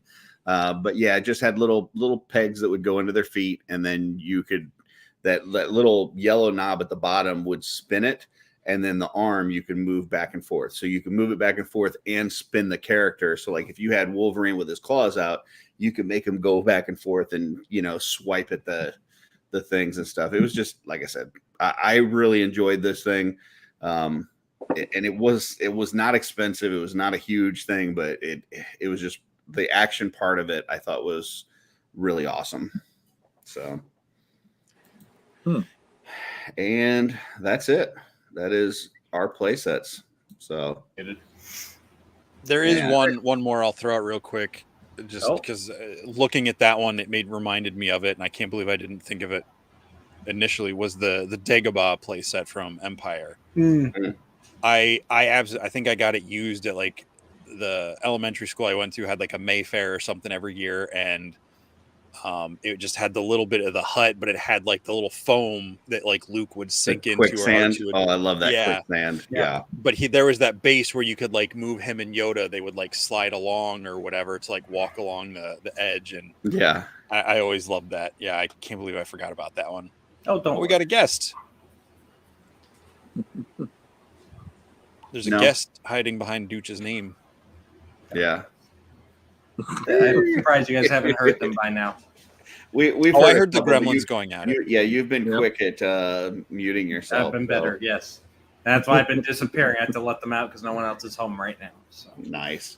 Yeah. Any other last thoughts on the play sets before we go into Have You Ever? All right. No. We're always ready So- for a part 2. The Have You Ever for this week, I think it was about 5 months ago when we did our last numbered show. And I talked about the 1984 movie Cloak and Dagger. This is not the Marvel series. This is not the 3 or 4 other movies that have been named Cloak and Dagger. This is the 1984 version. To me, this was always a really a big one for me as a kid. I watched it over and over again. I don't know. It's just that None of the rest of us saw it, right? I know I'd never seen it. nobody else on here had seen it but Never me. saw it. Gotcha. But for me, it was like it touched that moment in time when you had, at least for me, like imaginary friends. You had like these storylines that you would do in your head. You had this like great imagination. Like one of my favorite cartoons growing up was Muppet Babies, because they like within their little world, they did these like elaborate things and had these adventures that they use their imaginations, and that's what this did for me. And then there's also that father-son connection in it that I think is super important. And it didn't hold back. Like it's, if you did this movie today, I think it would be very, campy and Home Alone-ish, and it would be, I don't know, but some of the parts in this was pretty fucking scary, like as a kid. So that's my quick rundown on it, but I'm interested to see what you guys thought. So whoever wants to start, let me have it. What your thoughts are. I would like to go last. So Okay. Sean or Jesse, please jump in with your initial thoughts, and then we'll get into specifics, I'm sure. Sean, go. All right, I'll go. All right. So okay. It was written by Tom Holland, and no, not Spider-Man Tom Holland. Damn it, you stole my joke. Sorry, but your gremlins. What you get need for going food. last. It's almost midnight. Quick. That's true. Anyway. So Tom Holland, the writer, he also wrote Fright Night, and I kept feeling like this movie was the spy version of what Fright Night was doing in that way, which was interesting. And it's like, for me at least, watching it, it felt like they could have probably refined it a little bit more with the script for some reason, because there's definitely things where I was like, well, that was convenient, or why did they do this, or why did they do that, and all that. It's sort of in the same vein of when we talked about Monster Squad. I said, I remember loving it when I was a kid. It was one movie where I was like, I wanted to be in the Monster Squad. When I watch it when I'm an adult, I'm like, this is more rough around the edges than I remember it being, but I still, because I had that owning to it as a kid, it's there. Now, in this case, I just watched it at 44 years old, so I don't have the owning to it like you do, and I'm not trying to rip it to shreds for you, but there's definitely things in it where it made me go like, why did they make this decision, or why did they do that, or whatever. So yeah, like that from the get-go, I'll just leave it at that, I guess, and let everybody else kind of fill in their opinions here. Okay, Jesse. I'm sorry, Curtis. This was pure agony watching this movie. Wow. I'm not going to hold back. I'm Just ripped my heart out. Do it. I read Look, the Monster wait. Squad. let me just say, if I had seen this as a kid, maybe I would have that thing. But like you comparing it to the Muppet Babies, complete disconnect for me. Like I don't know how you get that, because this kid is going to need therapy for the rest of his life after what happens to him in this movie. There was like nothing playful or fun in this movie. Like if it was just like, oh, he just like The Man Who Knew Too Little with Bill Murray, I think that's what that one was called, right? Where he thinks he accidentally goes on the spy thing, but it really was like, if it had been more like that, I mean, it kind of was, but like it didn't feel like it was playful, and it didn't really feel like it was. Like there's guys chasing him with like Uzis with silencers on them, and like all this, like the whole time I'm just like, this poor kid. Like there's an interesting concept there, and they didn't take it either serious enough or playful enough for me. And I tried, you said, watch it with the mind of your childhood self, which I'm usually pretty good at doing, but like this one, I could not get into it. And the whole disconnect for me was like his imaginary friend looks exactly like his dad, like his hero, but he doesn't really have that connection with his dad, through the movie. Like it's just, I don't know. Yeah, I mean, I looked at it as like that's who he wishes his dad would be. Like he wishes his dad was that guy. And I think the culmination of the movie is him realizing that his dad is better than that guy. Like his dad is more important than the imaginary. His dad is fucking Superman. He walked out of an exploding plane. Yeah. In slow motion. And he changed shape 5 different times as he walked through the fire. It was like freaking Terminator 2. Yeah. Look, no, I did not enjoy it. It's probably not something I will go back to, but I can totally understand why you seeing it as a kid would feel the way you did. Got to pull this up from Billy. Yeah. Yes, they did. But that movie, I mean, you got to remember in the 80s, they were able to make movies like this with a scary aspect to it, with very serious, I don't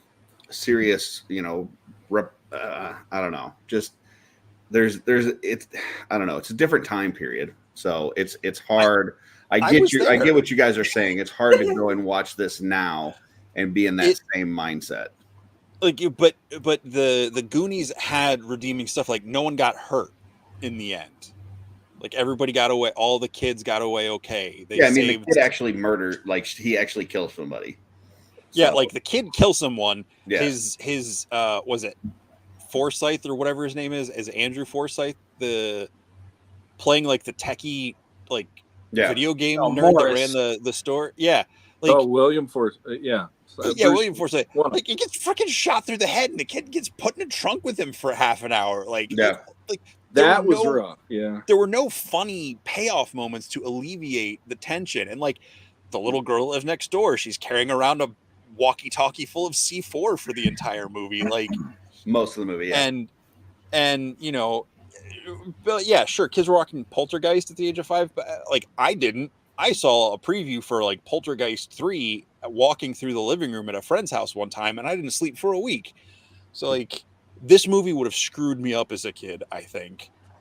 Yeah, especially when his imaginary friend, action hero, like granted the guy was coming to kill the kid, but like when he makes him shoot him, and the whole thing is like, oh, well, I guess you're growing up now, just like your dad. You don't need me anymore. It's like, no, you son of a bitch. You just made me kill somebody. All right. My turn? Yeah, dude. Go ahead and finish me off. Okay. So, Curtis threw this out here. The last movie Curtis threw out at me was Monster Squad, which is utter trash. So, I went in with very low expectations. Never seen it as a kid, never heard of it before Curtis brought it up. And I know, Curtis, you put out there, like Jesse said, you were like, hey, try and roll your mind back, And I can't do that. Like if I see it as a kid, then I can kind of roll back to it and I get that nostalgia going. If I didn't, I didn't. So I apologize, Curtis. I had to watch this just as me. And I gotta say, every time I think you can't throw something stupider at me, you go ahead and fucking redeem yourself. I fucking loved this movie. This thing was fucking amazing. I started it Wednesday morning. I figured like, I'll watch a little bit now and I'll finish it later. I fucking sat glued to the screen the entire way through. I got one. We got one. The imaginary friend, Jack Black, that mid 80s computer games and role-playing games and all that, like that was a nice little chunk of life there. And I actually liked that they didn't pull the punches, because it would be so easy in a movie like this to have it go so fanciful and everything. And the kid realizing like all this shit that I thought I would like in real life, it's that whole, what is a hero really? And he thought it was all, super spy, never get hurt, blah, blah, blah. But as he comes to realize, like, there's so much more to being a hero than that. And I think you're right. I think he imagines the Jack Black as his dad because that's who, like you said, who he wants his dad to be, not realizing how cool his dad really is as himself. So I just and then of course the villains, they were awesome. The old couple who the first time I saw him, I'm like, oh, that just attention really, when they make the perv, he looks like a perv, But then by the second time they show up, I'm like, nah, they're fucking in on it. And then sure enough, they She were. pulls that glove off. I'm like, yeah. I'll give you that part. Yeah. They were awesome, and and the movie just keeps going and going, and I was riveted by it. And honestly, the whole thing, it raises some interesting questions, like when Jack Black is dying and disappearing, but then he throws out that thing about his dad playing cowboys and Indians. So it's like, how is this really some sort of like it's almost like a Drop Dead Fred type character, where this imaginary friend has like grown up through the generations of this family, and like he knows now that his dad had his time with him and he did, because at the end of the day he did something to where that last bad guy was distracted by it. Mm-hmm. So like there's something more there, and it was just the right amount of realism and fantasy and leaving me with enough questions where I'm like, okay, I'm intrigued by this concept. And I fucking loved it. I thought it was great. That makes it's like these guys stepped on my heart and then you picked it back up and you put it back in my chest, and I appreciate that. I have been waiting since Wednesday, and I knew today I was going to be late, and I texted these guys earlier. I appreciate you guys didn't give me any clue on what your thoughts were beforehand. So I'm like, don't do Have You Ever without me. Do anything else, but not. And I thought you were going to just slam the hell out of me. So for me, and when I was saying that about the Muppet Babies and stuff, what I was kind of saying is like this kid, I feel like is at that point in time where he still has that imagination. He still has that wonder.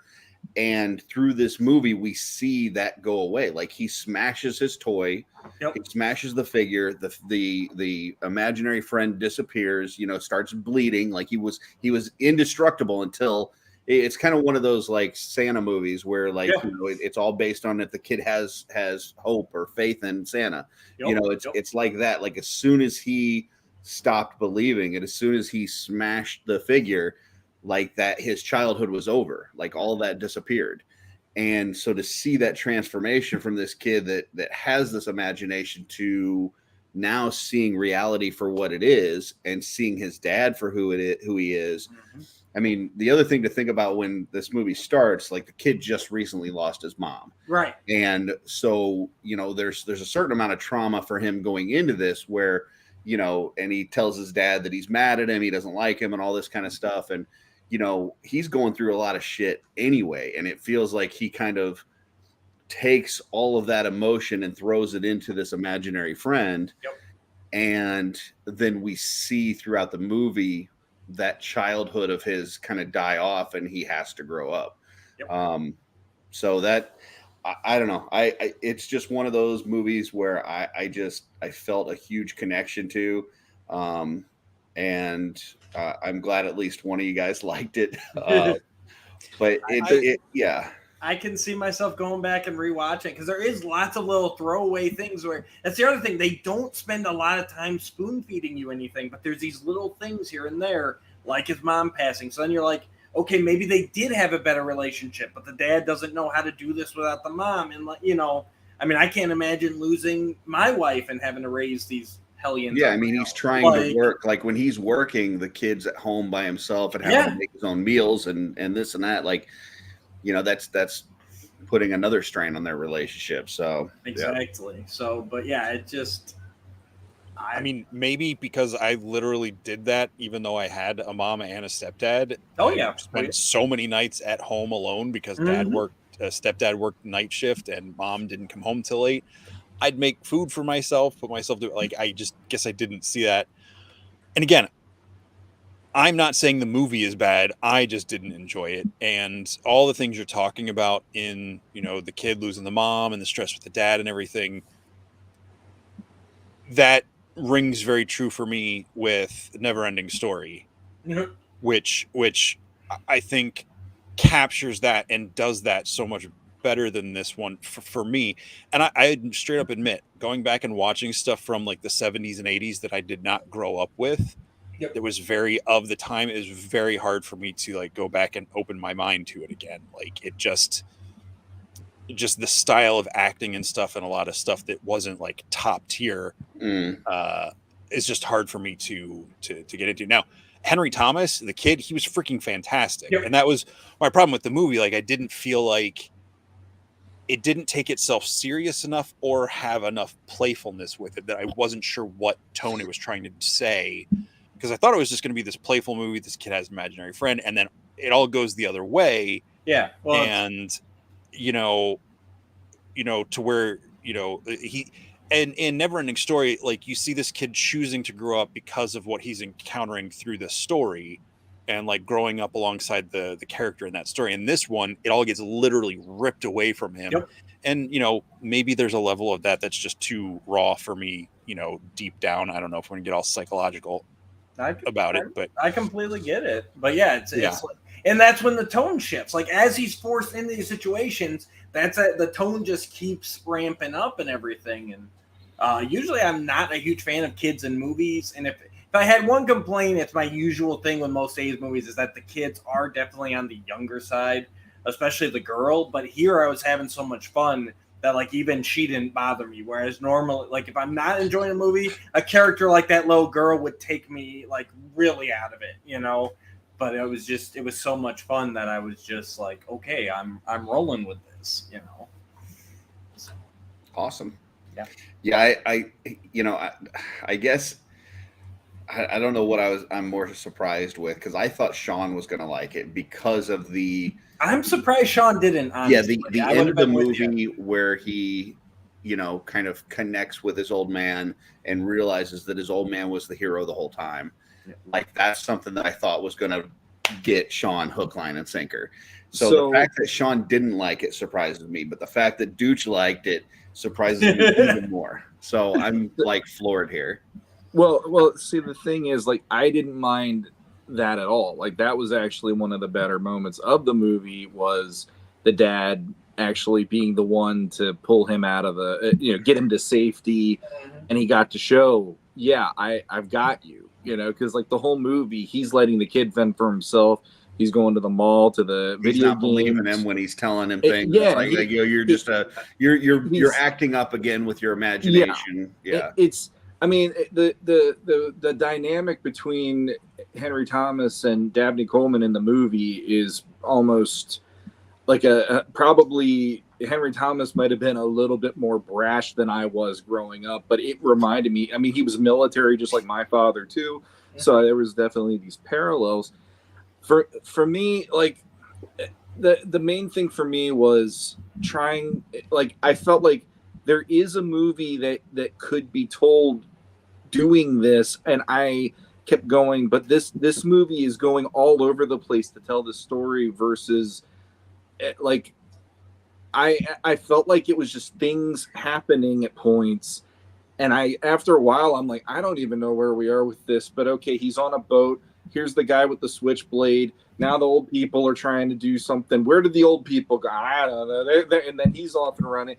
It just, there was like this feeling for me of the Jack Black character was, it was a weird one for me because, again, the reason I said what I said earlier about Tom Holland, he also wrote Fright Night, was Fright Night has a similar caveat to it in a way. You have a kid that he notices that the people that move next door are moving in the middle of the night, and he's hearing screams from the house. He's watching these late night TV movies, and the host of the late night TV movies is Roddy McDowall, and he plays a vampire hunter in these old movies he's watching.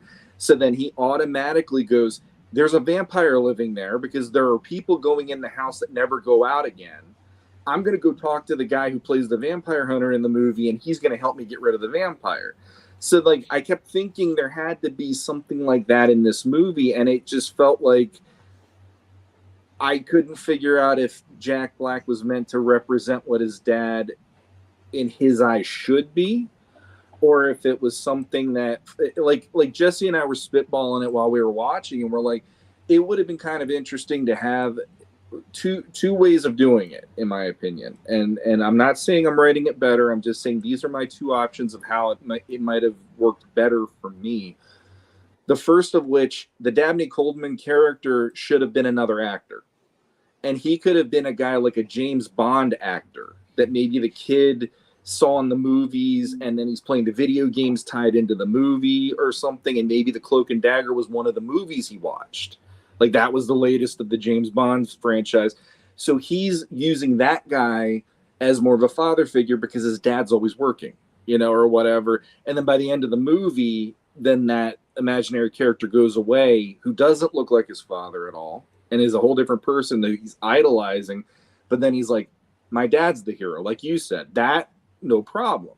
Mm. The other one that I kept thinking was, what if the dad was the one that died and the mom was the one left with him doing this? And then it's a whole thing almost like The Amazing Spider-Man, where he finds out his dad was military. He had one last mission that was unfulfilled, and now he's in the middle of all this stuff. So it's him and his dad in his imagination having to fulfill that final mission that his dad died trying to do.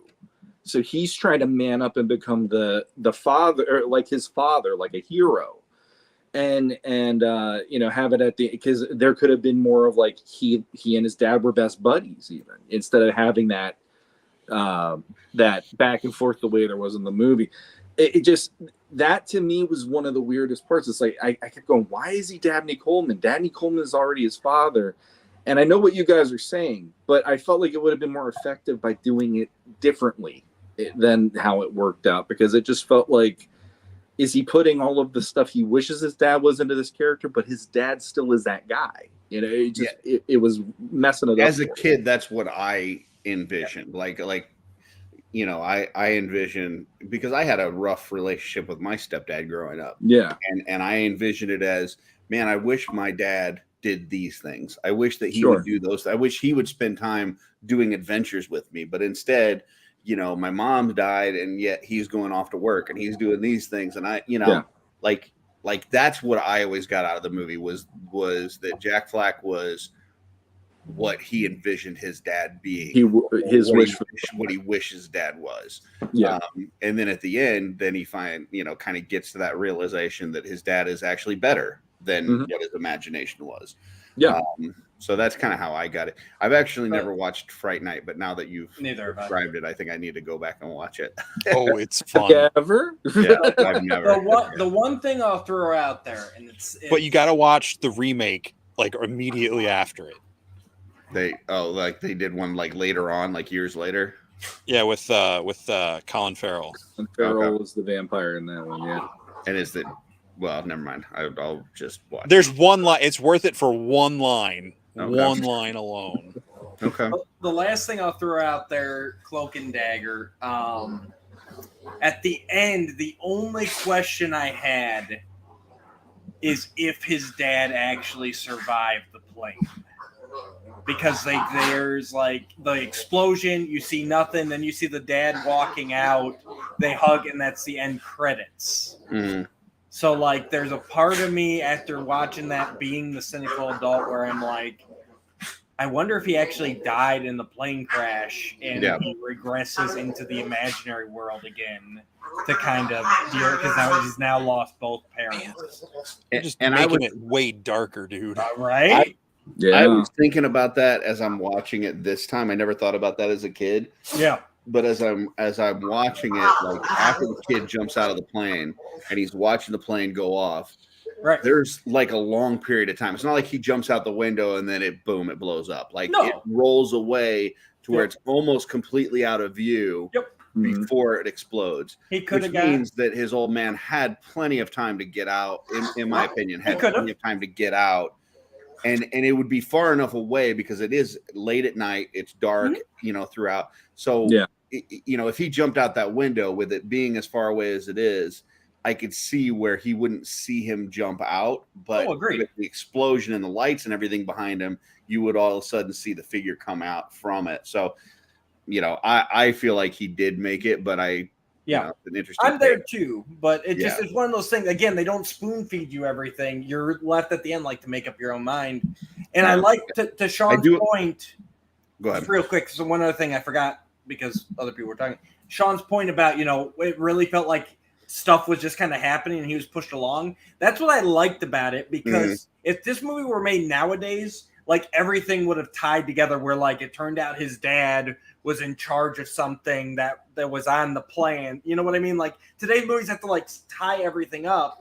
But this movie you hit it on the head there, Sean. Like he got wrong place, wrong time, and he's getting pushed along on this series of events with no control. And that's what I liked about it.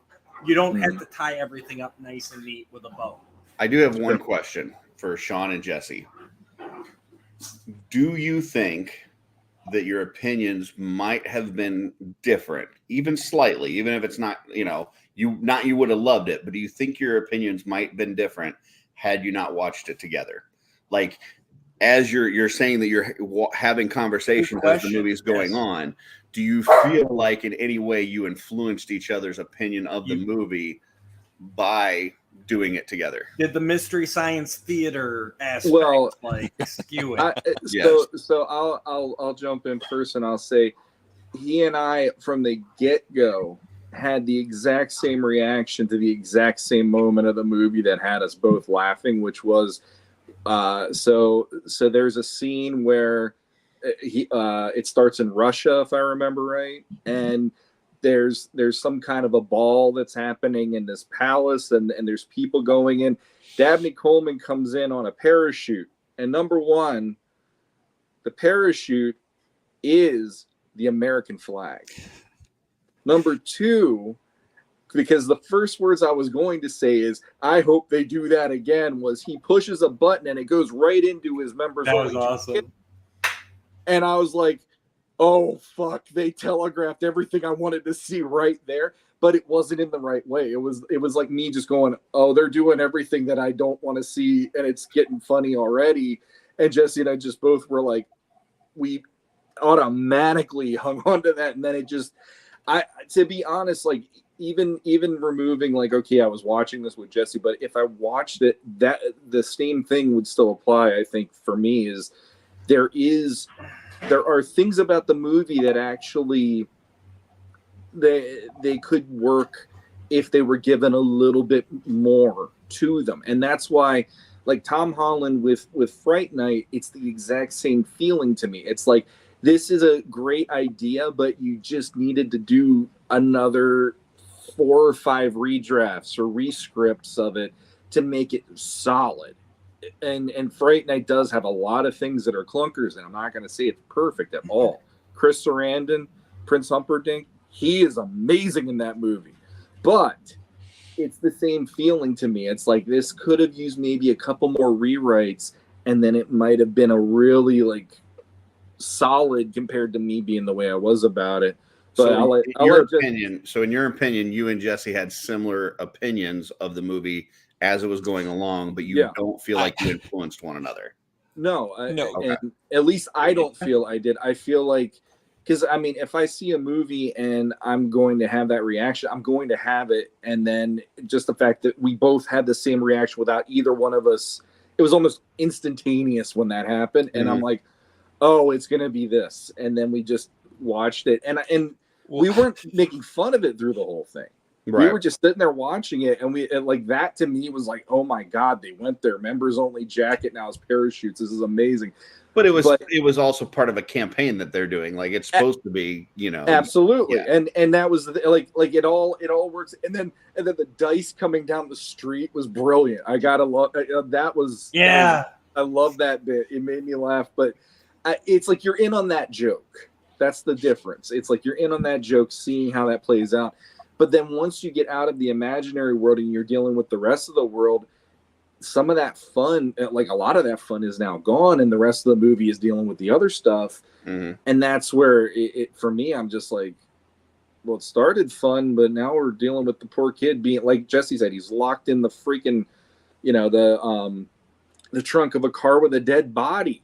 A dead friend, no less. Exactly. Yeah. His buddy who ran the game store and everything, and I mean, he's like, again, I mean, he goes through a lot of shit in this movie. Poor kid. So Did you guys know that Cloak and Dagger was an actual Atari video game? I did not. It was. Yeah, it was. And it was under development with the title Agent X originally. Which is funny because in the movie they got that line, he used to call Jack Flack Agent X. So, yeah, it was like a tie-in thing with Atari. So, Jesse, do you agree with Sean that you don't feel like you influenced one another? Yeah, because there's been other movies we've watched together, and we're either in sync on how we feel about it, or we have completely opposite opinions on it. Like it's, like we started watching it, and when you see like the Russian guards walking around, I was like, I bet someone's gonna like parachute in and like ninja kick this guy, and like the next moment it happens, and Sean's like, "You called it!" And I think we both said like members only jacket at the same time. And it's just like, again, I think like Monster Squad, which I did enjoy more than this. It's one of those movies where I feel like there's a really good idea there. And I like stuff when they don't spoon feed it to you. I don't think they needed to spoon feed it. Yeah. But I feel like the tone didn't quite get established to really get me into it. Because some of the music just didn't feel right, like for the scenes and stuff. And it's probably because it probably had a lower budget for something at the time. And I'm probably being like overcritical of it, but something just wasn't quite working. Like I didn't feel like the whole thing. It's like, all right, we meet this guy and he already looks the way he does. Like I think it was halfway through the movie before I said to Sean, I was like, is that guy playing the dad and the hero? Like, is that the same guy? Because like because the way I wasn't 100% sure.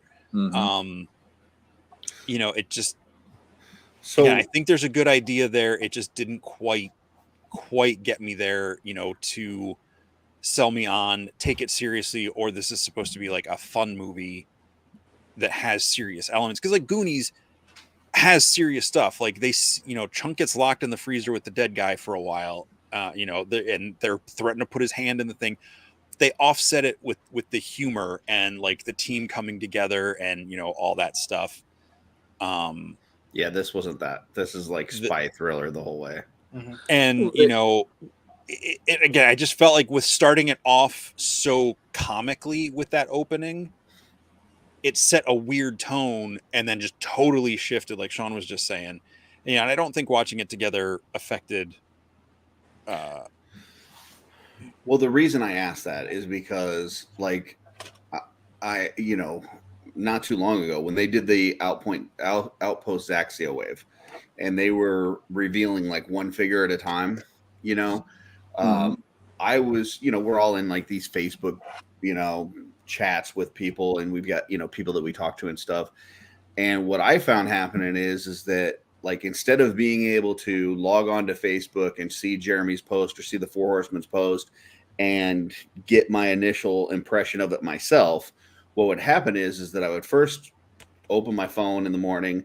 I would see I had notifications in my chat group, and it was, Billy or it was somebody else, and maybe they would be talking shit about a figure that they didn't like, this, that, or the other. And Good job, Billy. immediately my opinion on that figure is changed. The one that Jesse's got in his hand right now, the Scourge, as soon as like I wake up in the morning, I open my phone and I see, somebody in that chat group going, well, this is a Rakagor just repainted. That's fucking lazy. And that's all I can see now, because that was you in our group chat. But You were exactly. But you were salty about that. But I was poisoned before that. So this is what I'm saying. Like I had to actually mute that chat that I'm in for a few days, because I realized that my opinion of each one of these figures, my first impression of each one of these, was being influenced by other people's opinions. That I was going, oh yeah, I can see what you're saying on that. I can see what you're saying on that. And now all of a sudden that becomes my opinion. And I didn't like that. So I had to like kind of mute that chat so that I could at least get my own first impressions before doing that. So that's why I was asking, if you guys felt like you kind of steamrolled together on this, or if it would have been any different at all watching it separately, but it sounds like it wouldn't. So I mean, something else I'll throw out there is this is one of the movies, especially, I mean, Henry Thomas probably was, I'm just going to throw a number at that. I'm guessing he was probably like 13, 14 years old when he made this. He was older than he was when he made E.T.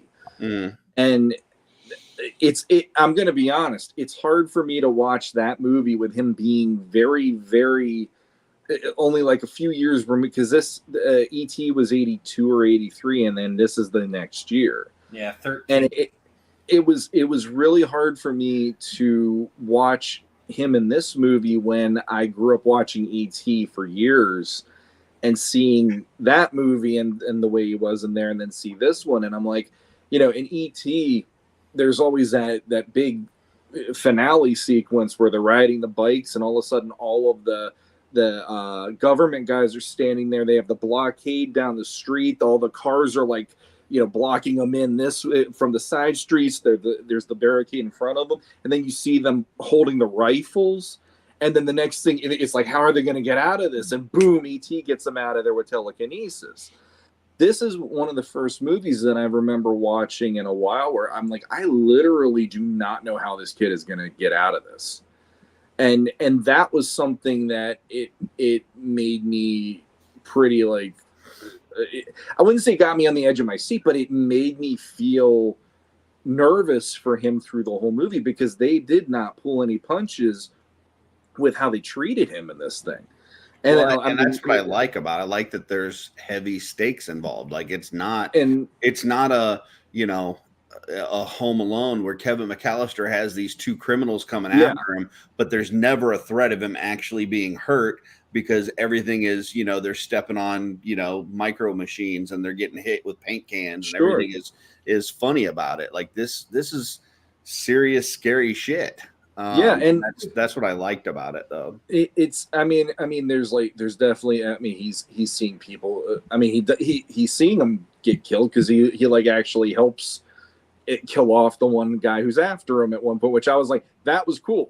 The fact that he actually distracted the guy enough, and then he turned around, and he just opened fire, and then boom, his buddy's gone. So it's him and the final guy at the end and all that. I'm like, okay, that worked. And but yeah, like I'm literally like, this kid has no anybody who's going to get him out of this. And then like, even with all that going on too, like the balls of this kid, after everything that's happened, and he shoots the guy and everything, and then he still goes to the airport to try to stop the old couple, and then thinks of, oh, well, they're my grandparents and they've got my video game in their bag. Like the whole, like everything that he goes through to try to do that. Like, I mean, the kid's a badass, you know. He was great. Like Henry Thomas is 100% the best part of this movie. Like I did like him, and I liked what he was doing. And yeah, that whole scene with the grandparents was great. I do like that, like his dad shows up, and that moment of them like getting to connect, because it's like there's no way they're gonna kill his dad. Like after everything he's gone through in this movie, like you might as well like thrown a pet in there that got murdered too at that point, you know. Kick him in the junk while he's falling out of the plane. And again, I know I have, again, I 100% have a hard time with stuff from this time period that I did not grow up with or watch after the fact, much closer to the time period. So that's a defect on me being able to appreciate stuff like that. If I would have seen it back then, I maybe I would have loved it. I know I love stuff like Flight of the Navigator and stuff. So I appreciate you guys trying.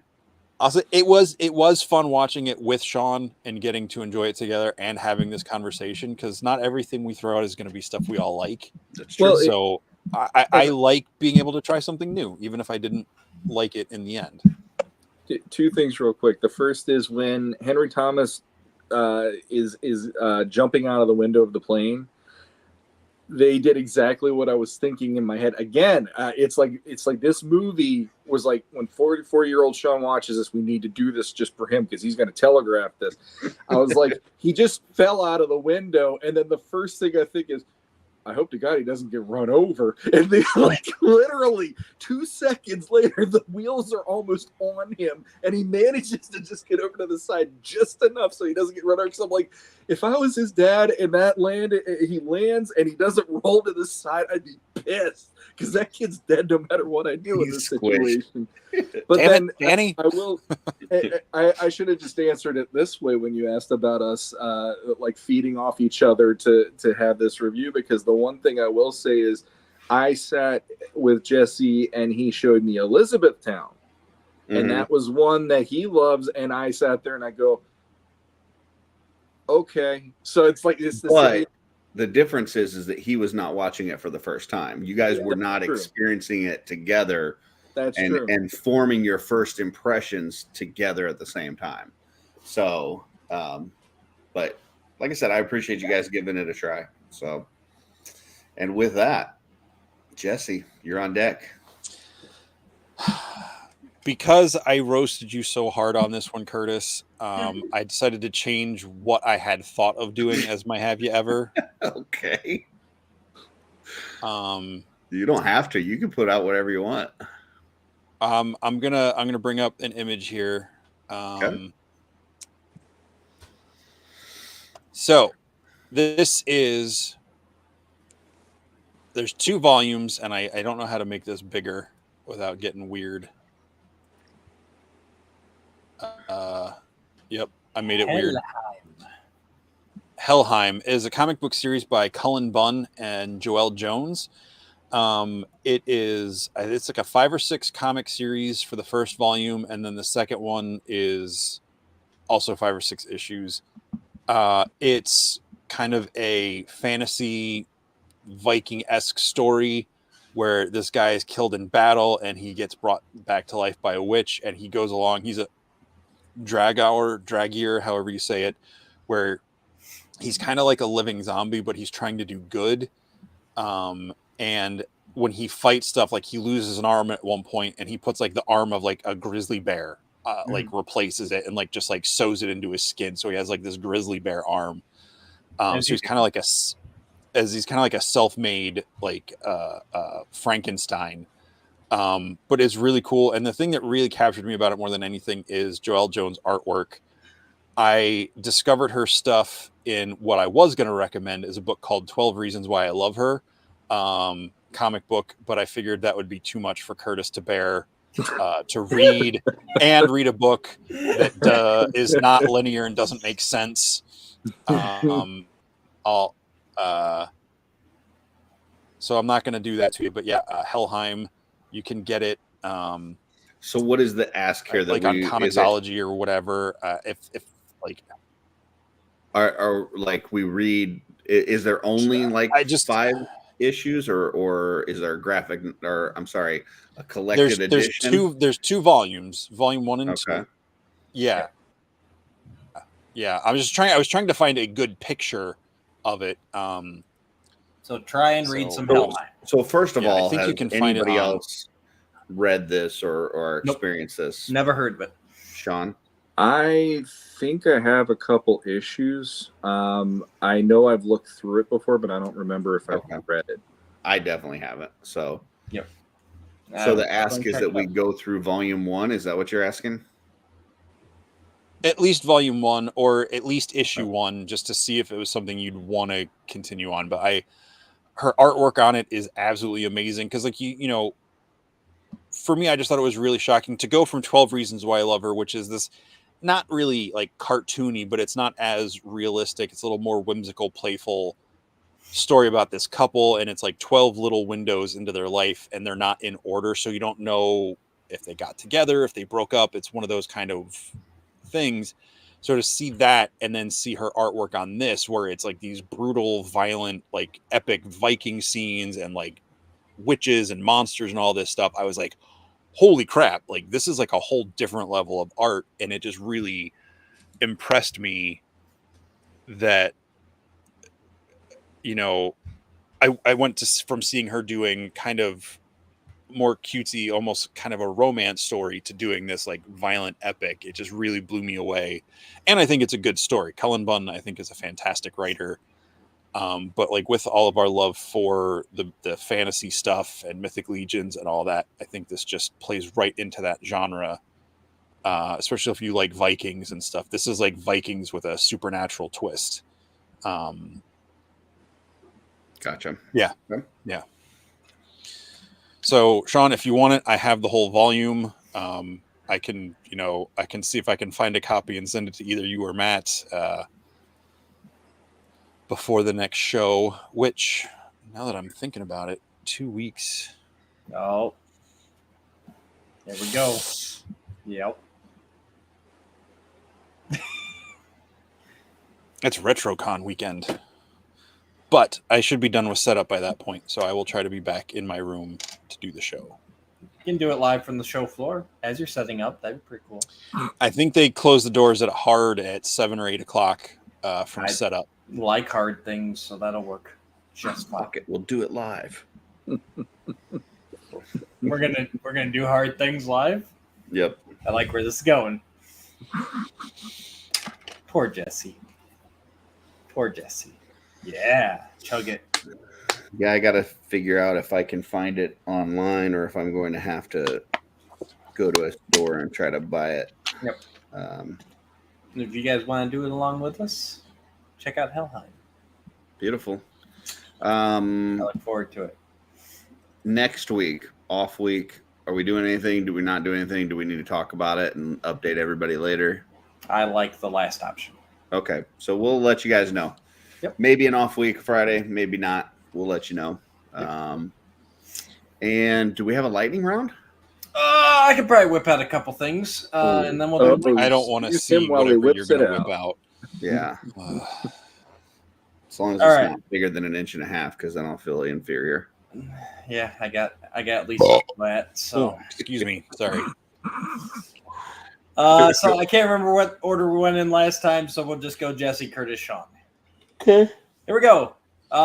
Favorite Kevin Smith film? Oh, gosh. Chasing Amy. Okay, respectable. Barf.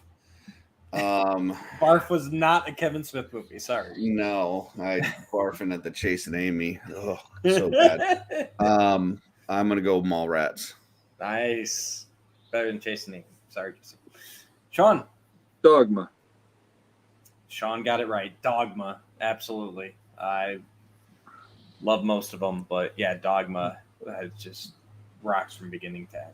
Those three I are just pretty love much almost in perfect lineup as my favorite, but Chasing Amy was the first Chasing one that came to mind. Amy's. I just For love me.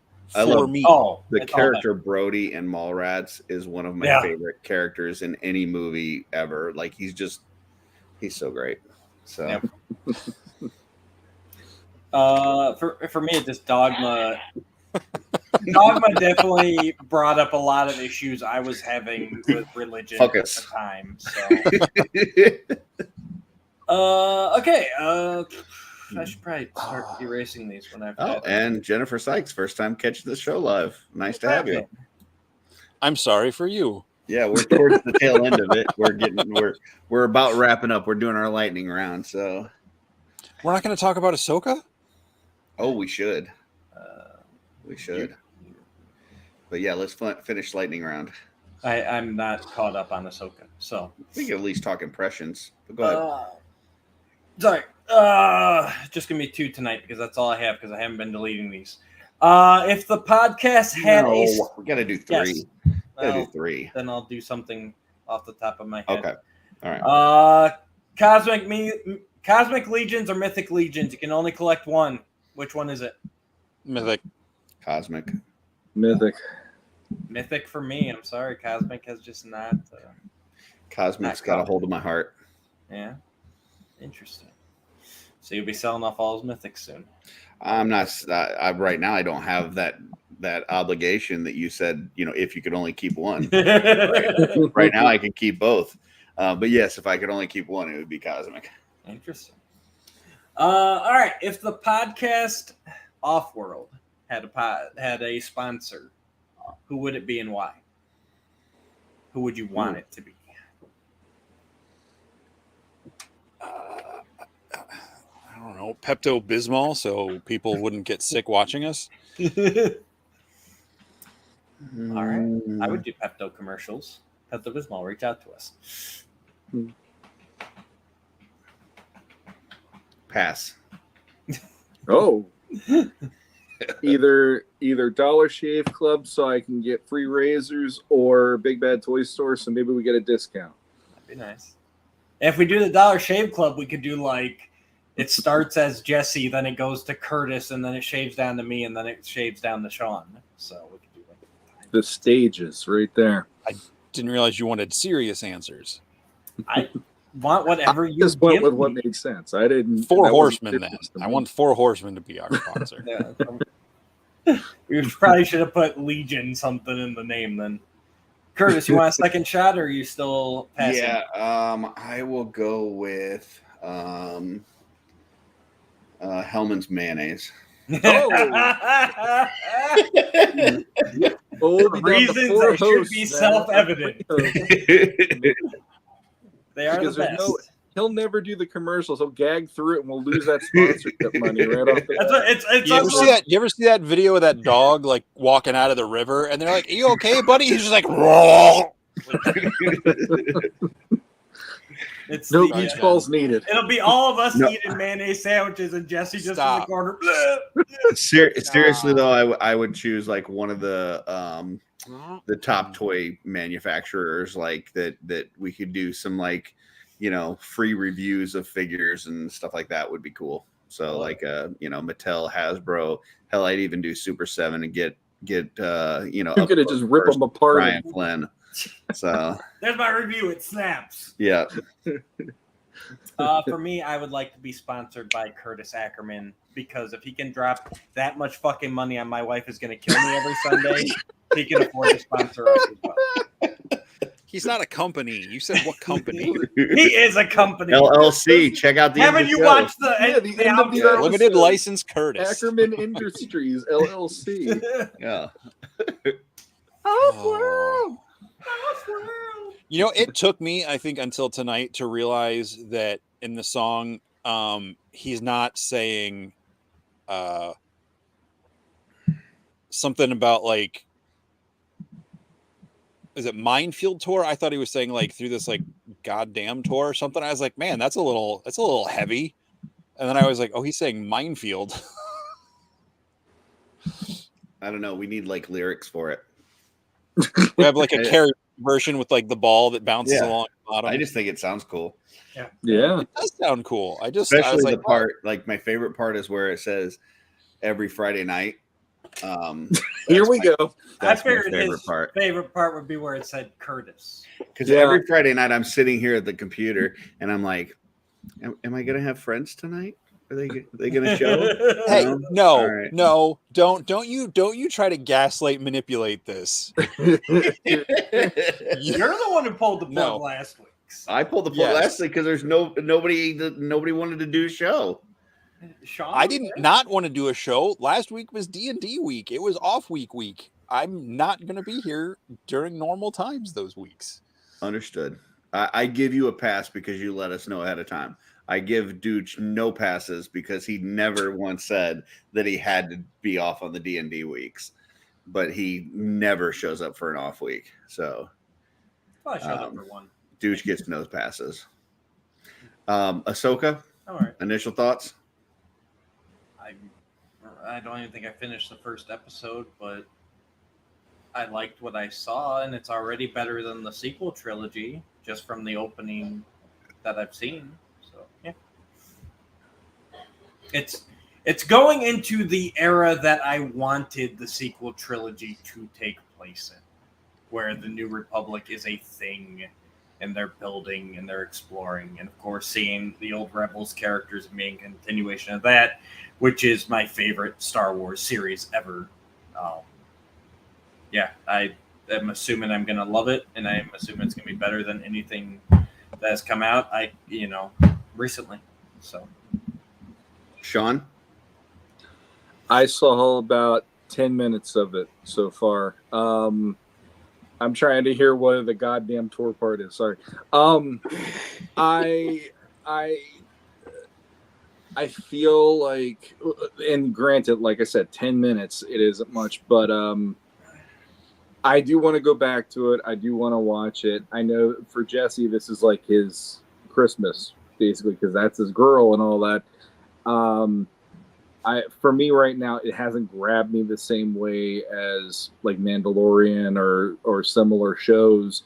So that's why it's taken me a little longer to get back to it. Plus, it's been a little bit of a crazier week. But I do plan to go back and see more of it. But it's gotten me at least like a Celebration. They had Rosario Dawson, Mary Elizabeth Winstead, and I don't remember the other actress, but when they were out there talking about it, and I saw that panel, I was like, okay, you got my attention. So I do want to give it a fair shake. I will say, first of all, I'm glad they dropped 2 episodes at first. I think that was a good idea, because the first episode is very much kind of setting up things. And I think if you would have just left it at the 1, we would have had some of the similar stuff that we've talked about. I think with like this past season's Mandalorian, where the first episode was a little slower and awkward. So I think it was a good idea for them to drop 2 episodes. I'm in. Like I think it's amazing so far. I am like everything that I've done over the past several months to get caught up on Clone Wars and Rebels, I feel like was worth it at this point because it's all paying off. And then I watched Jesse. We're in a group together on Instagram where he had posted this like recap on YouTube. This is what to watch before Ahsoka, just to kind of get caught up on everything. And I thought that was super helpful. So I'm really loving it. I would like to see Zeb in there soon because it does feel like it's a little female dominated at this point. I would like to at least get him in there. Would be good. But that being said, just between me and you guys and nobody else that's watching, because this is just me talking to you in private. And Joe, don't forget Joe. And Joe. Mm-hmm. Yep. Stephen Machado is full of shit. So I'm just going to throw that out there. Listen, he'll go on a rant. And I typically can understand at least where he's coming from. Yes. I may not agree with him, but I can at least understand where he's coming from. He has this hatred for the character Sabine that I don't fucking get. Nope. Like going into Rebels, he had me set up to where I thought that this chick was going to save their life in every fucking episode. You didn't even need the rest of the team. Like she's like going to save the day and that's not what happened. Like, okay, is she a Mandalorian? Yes. Is she, training to be a Jedi? Yes. Is she also good at some science stuff? Yes. So she's good at multiple things, but she's not like overpowered in a sense to where she's fixing everything and the rest of them aren't And- necessary. Like I told Steven, I said, if we're going to hate people because they're good at a lot of things, then why are you friends with Emil? Because that dude's fucking good at everything, you know? Yeah. So you can't just not like somebody because they're good at a lot of things. But she's not overpowered in this. Like she well, I don't want to spoil anything, but you know, But in I'm Rebels, just saying she gets her ass kicked at times too. Like in the Rebel series, she was like, getting her ass kicked. she's gonna constantly. die if her mother doesn't save her in the one spot. And she gets saved as many times as she saves other people. So Steven is full of shit, and that's just between me and you guys. Nope, I completely agree. When I was watching Rebels, because same as you, I've heard the rants before I watched Rebels, and like Jesse was the only one who knew at the time who'd watched Rebels besides Steve, who obviously hates her. And I messaged Jesse, I'm like, am I missing something? Like, where does Did this he watch happen? it? Joe, Did he Joe, watch I it, would, or did he I just would read a not review? poop on I Ahsoka wouldn't to doubt get a it. revenge on Jesse. I still love Jesse, even though sometimes we disagree on things. He's still my boo, so Yep. I Even would though not he's do wrong. that. Yeah, Jesse, I'm sure you hated this show. So yeah, worse. Rip it Every apart second until it came out, and then I was really happy. No, it's great because I get to watch it. I get to watch with my mom. So it was nice that it came out on Tuesday because I got home from work, was able to get something to eat and sit there and watch it. Did you guys do back to back both episodes? Yeah. It was much better than waking up at like 6 o'clock in the morning and trying to squeeze it in before going to work. So it was nice to do that. I mean, I've had some people complaining about something, saying that they didn't like the pacing or this and that, or that the acting wasn't great. And you know, everybody's entitled to their opinions. And I was like, I don't see what you're saying. Like, I think the acting is great. Yeah, is it a little more reserved in some of the scenes? Sure. Like, it's not the big exciting moments yet. Like, you know, Obi-Wan is very subtle in Ewan McGregor in his acting. Shit. But his performance, like, you know, they said they liked the story, but I'm not talking about other people. I loved it. I thought it was great. Yes, Ahsoka has become, when I saw the original cartoon in the theater in 2008, like the first 2 or 3 episodes they did as like a movie release for Clone Wars, I was like, this isn't for me. Like, it's for a younger audience. I didn't like the whole Sky Guy snips, like that whole attitude with her. I was like, instantly did not like that character. Fast forward to a couple of years ago, I think it was 2014, 2015, when I was waiting for Force Awakens to come out, I finally gave Clone Wars a chance and fell in love with the character. I think she's one of the best fictional characters of all time. And I think Ashley Eckstein did a fantastic job creating that character in the animated series, like giving her that voice and the personality. And it would have been cool to be able to see her play this, but I think Rosario Dawson is doing a really good job. Without spoiling anything, she did it in her appearance in Mando. The poses, the way she holds her physicality, and her like the kind of like folded arms and like the sideways look with the smirks and everything is like 100% based on the animation and stuff. And I think she's capturing it really well. You know, it's an older, more mature version of the character, so she's not as mouthy. You know, she's not like the brash teenager she was when we first met her. So, the one thing I will say, I think she's doing a great job for what they're asking her to do. But the one thing that threw me off a little bit, because there's been a time gap between, you know, obviously I watched Clone Wars, I watched Rebels, and then from the end of Rebels to now, or at least, you know, whatever. There's a bit of a time jump in where we're seeing her character now through what we see in most of Rebels. And she's not as happy, cheerful, happy-go-lucky Ahsoka. Like, but I also think that that's part of what's going on in this series. Like, there is a serious nature to what they're trying to do and what they're trying to stop. So I get that, but it does feel, to me, it feels a little off for the character because she's so serious and so like there's not any of that camaraderie and stuff. But she's also been away from that group for a while. She's not like, you know, it's, so I get it, but it did, for me, it felt a little weird, and I'm hoping that later on, as she spends more time with the rest of the group, that some of that comes out, the more, Oh yeah. friendly, happy Ahsoka rather than everything's the end of the world Ahsoka.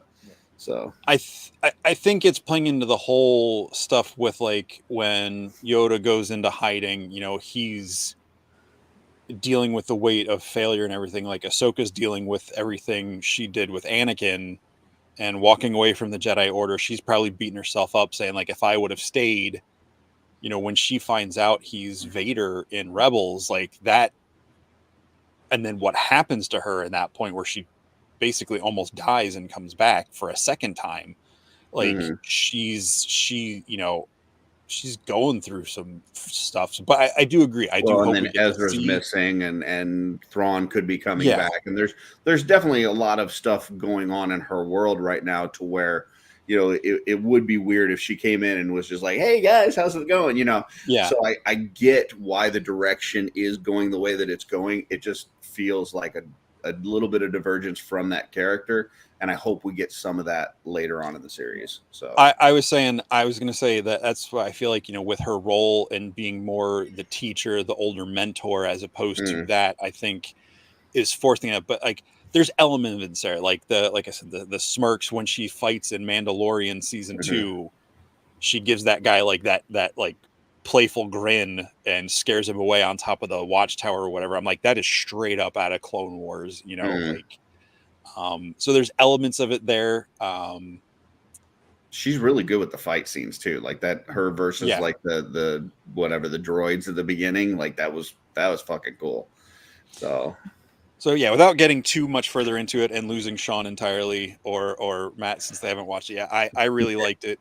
I can't wait for the rest of it. I think it's only like 6 episodes, but I'd rather them. I'd rather them do it shorter than do episodes that they don't need to do just to make it fit. Like I don't care if it's 4 episodes, 7 episodes, as long as they make sense and they matter, and they're not filling in stuff and giving us. As much as I liked Obi-Wan, the whole like hangar scene was just ridiculously poorly executed. Like the storm, like the siege of the rebel bunker parts. It makes every time that I watch Star Wars now and see a ship flying away, like in one of these episodes of Ahsoka, like the ship is flying away, and I'm like, well, why doesn't she just force grab it and stop it like Vader's doing? So yeah. That one scene has kind of ruined a lot of Star Wars for me. Like I'm watching, was it Empire, when the Millennium Falcon takes off, like they're like right at the beginning and like it's getting ready to take off through the thing. Like, why doesn't Vader just grab the Millennium Falcon and just fucking hold it there if he's got the power to do that? Like he didn't drink his Ovaltine that morning, I guess. So curses. But I am liking it so far. It says I did look it up. It says it's 8 episodes, so so a little bit more. Well, but 6 more. Oh, six more is what Jesse said. 2, yeah. Well, maybe it's Daredevil. I saw something coming to Disney Plus was short. Like they're like breaking their 8 episode format and going to 6. So maybe I was transposing. That was Secret Invasion was 6 episodes. Yeah. So that might have been it. Oh. 6 too many. Yeah. So, but I will say it's big shoes to fill, especially when these characters have been around for so long in animated form, and everybody I've seen so far is doing a bang up job. So yeah, I just want to see Zeb. I don't really care about Ezra because he's kind of a dick, but Space Aladdin? I love Space Aladdin. I will say this. Listen, I understand for people that don't like Sabine because she's kind of like a bratty jerk. I get that. Like if your thing is like, I don't love her her attitude, like the fact that Ahsoka tells her not to fucking take this thing off the ship and she immediately does that. Like, yeah, she's a fucking brat and a jerk. Spoiler, Sean. Yeah. But if you are saying that she's overpowered, that's wrong and Steven's full of shit. So correct. Yeah, I guess.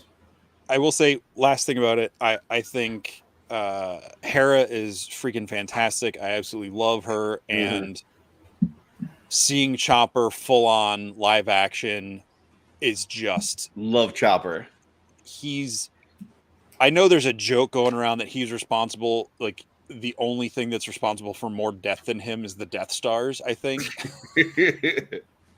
or something like that. I love when he was like going through his shit. Yeah, Chopper's so good. He is probably my favorite droid. Yeah, by far. I typically hate the droids. Like I'm not a C-3PO fan. I don't like R2. Like even the ones like in the like Rogue One, it's like I typically don't like the droids at all. But I love Chopper. Chopper's fucking badass. He grew on me in the cartoon. Yeah. So yeah, he's just his whole like. I mean, he's like Kenny or something, where he's like always saying horrible stuff. Yeah, you just can't understand what he's saying.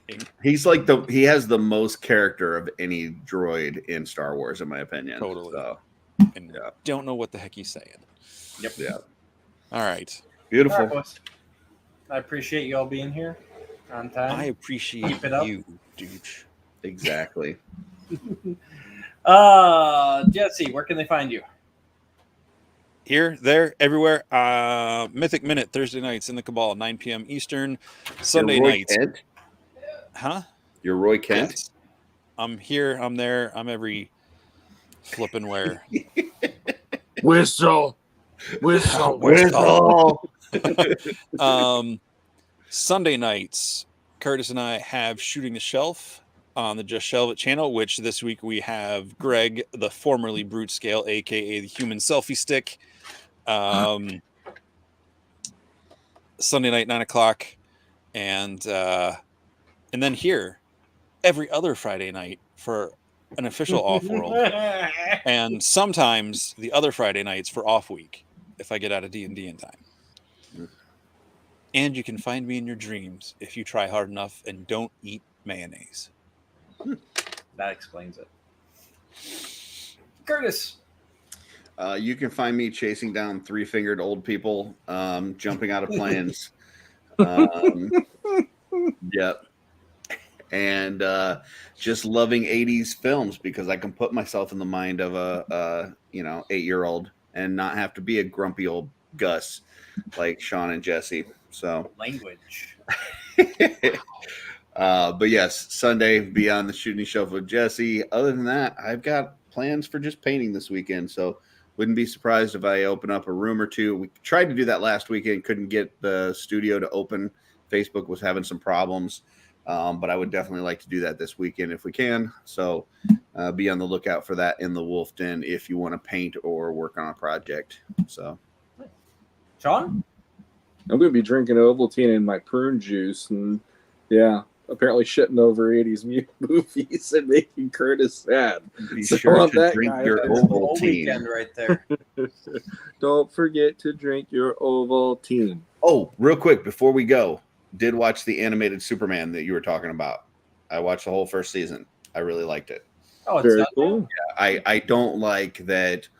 It's kind of an interesting take because he's kind of still learning his powers and learning where he's from as he's already knowing Lois and she already knows that, So it's kind of an interesting take. The only thing I don't like is how they keep like changing Jimmy Olsen like to a black kid. Like it I don't like that because it just feels like you're doing it just to do it, and too much with redheads. Like they don't allow redheads to be a character anymore. They just turn all redheads into black people. So just introduce a new character. You don't have to make it Jimmy Olsen. So. And I will say they did do like Perry White in the Snyderverse was Lawrence Fishburne. But that was the first time they'd had a black Perry White. Now it's Perry White on this is also black too. So it's like that didn't really bother me as much. I think Jimmy's just such a big character, at least in this show. That I don't know. It just felt like they did it on Supergirl first. Yeah, they've done it. That's true. But I do. I like it. I've been also watching Superman and Lois. This last season was really. I'm not caught up. I'm a couple seasons behind. Yeah, this season was very of a serious nature and more about the family than it was about the Superman part of it. So it's a little bit of a weird vibe compared to the first two seasons, but still a good show. I'm glad that we have it. I love that actor as Superman. So a couple good Superman things out there for anybody that's interested. The animated show is good. The Superman and Lois is good. Just understand that season 3 of Superman and Lois is a little bit more serious. So cool.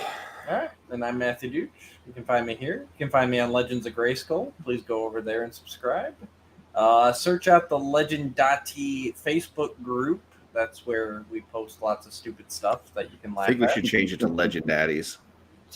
We might do that for 30 days or whenever. Jesse, did you have something else, or you were just pointing? Yes, you can see all 4 of us at Legions Con this November. Ooh. Nice. Yeah, dates, location, any of that? The dates are the second weekend of November. I don't know what those numbers are. It's like the 11th and 12th, I believe. Everybody's table paid for. I know mine is. I gotta do that. Don't let me forget that, Jesse. Don't forget it, Matt. Thank you. I'm excited. This is my first time that I've ever had my own table at a show anywhere. Like, so, I'm super excited. Curtis has a table. I have a table with Brian C. and Mark Rivera, and Skavarna and Dooch have the Legendati OffWorld. Who's your Legendati? Grayskull. What does he do? Force be with you table. Hopefully, we'll have cool stuff to show off soon. Yes. No pressure. So I don't know if I spoiled anything. No I don't think that was a secret, but yeah. No, everyone's tuned out already. So if you there's not. We still have 7 people here. If you are going to Legions Con, make sure you get your tickets and all that stuff. And if you're going to be at RetroCon in Oaks, PA in 2 weeks, I will see you there representing the Wolf King table right next to the Horseman Street Team table. And Darth Maul says, "Whistle, whistle." All right, guys. Thanks for tuning in. Hit the like, share, subscribe, all those buttons, and we might see you in a week or 2. Who knows? Battle Cat.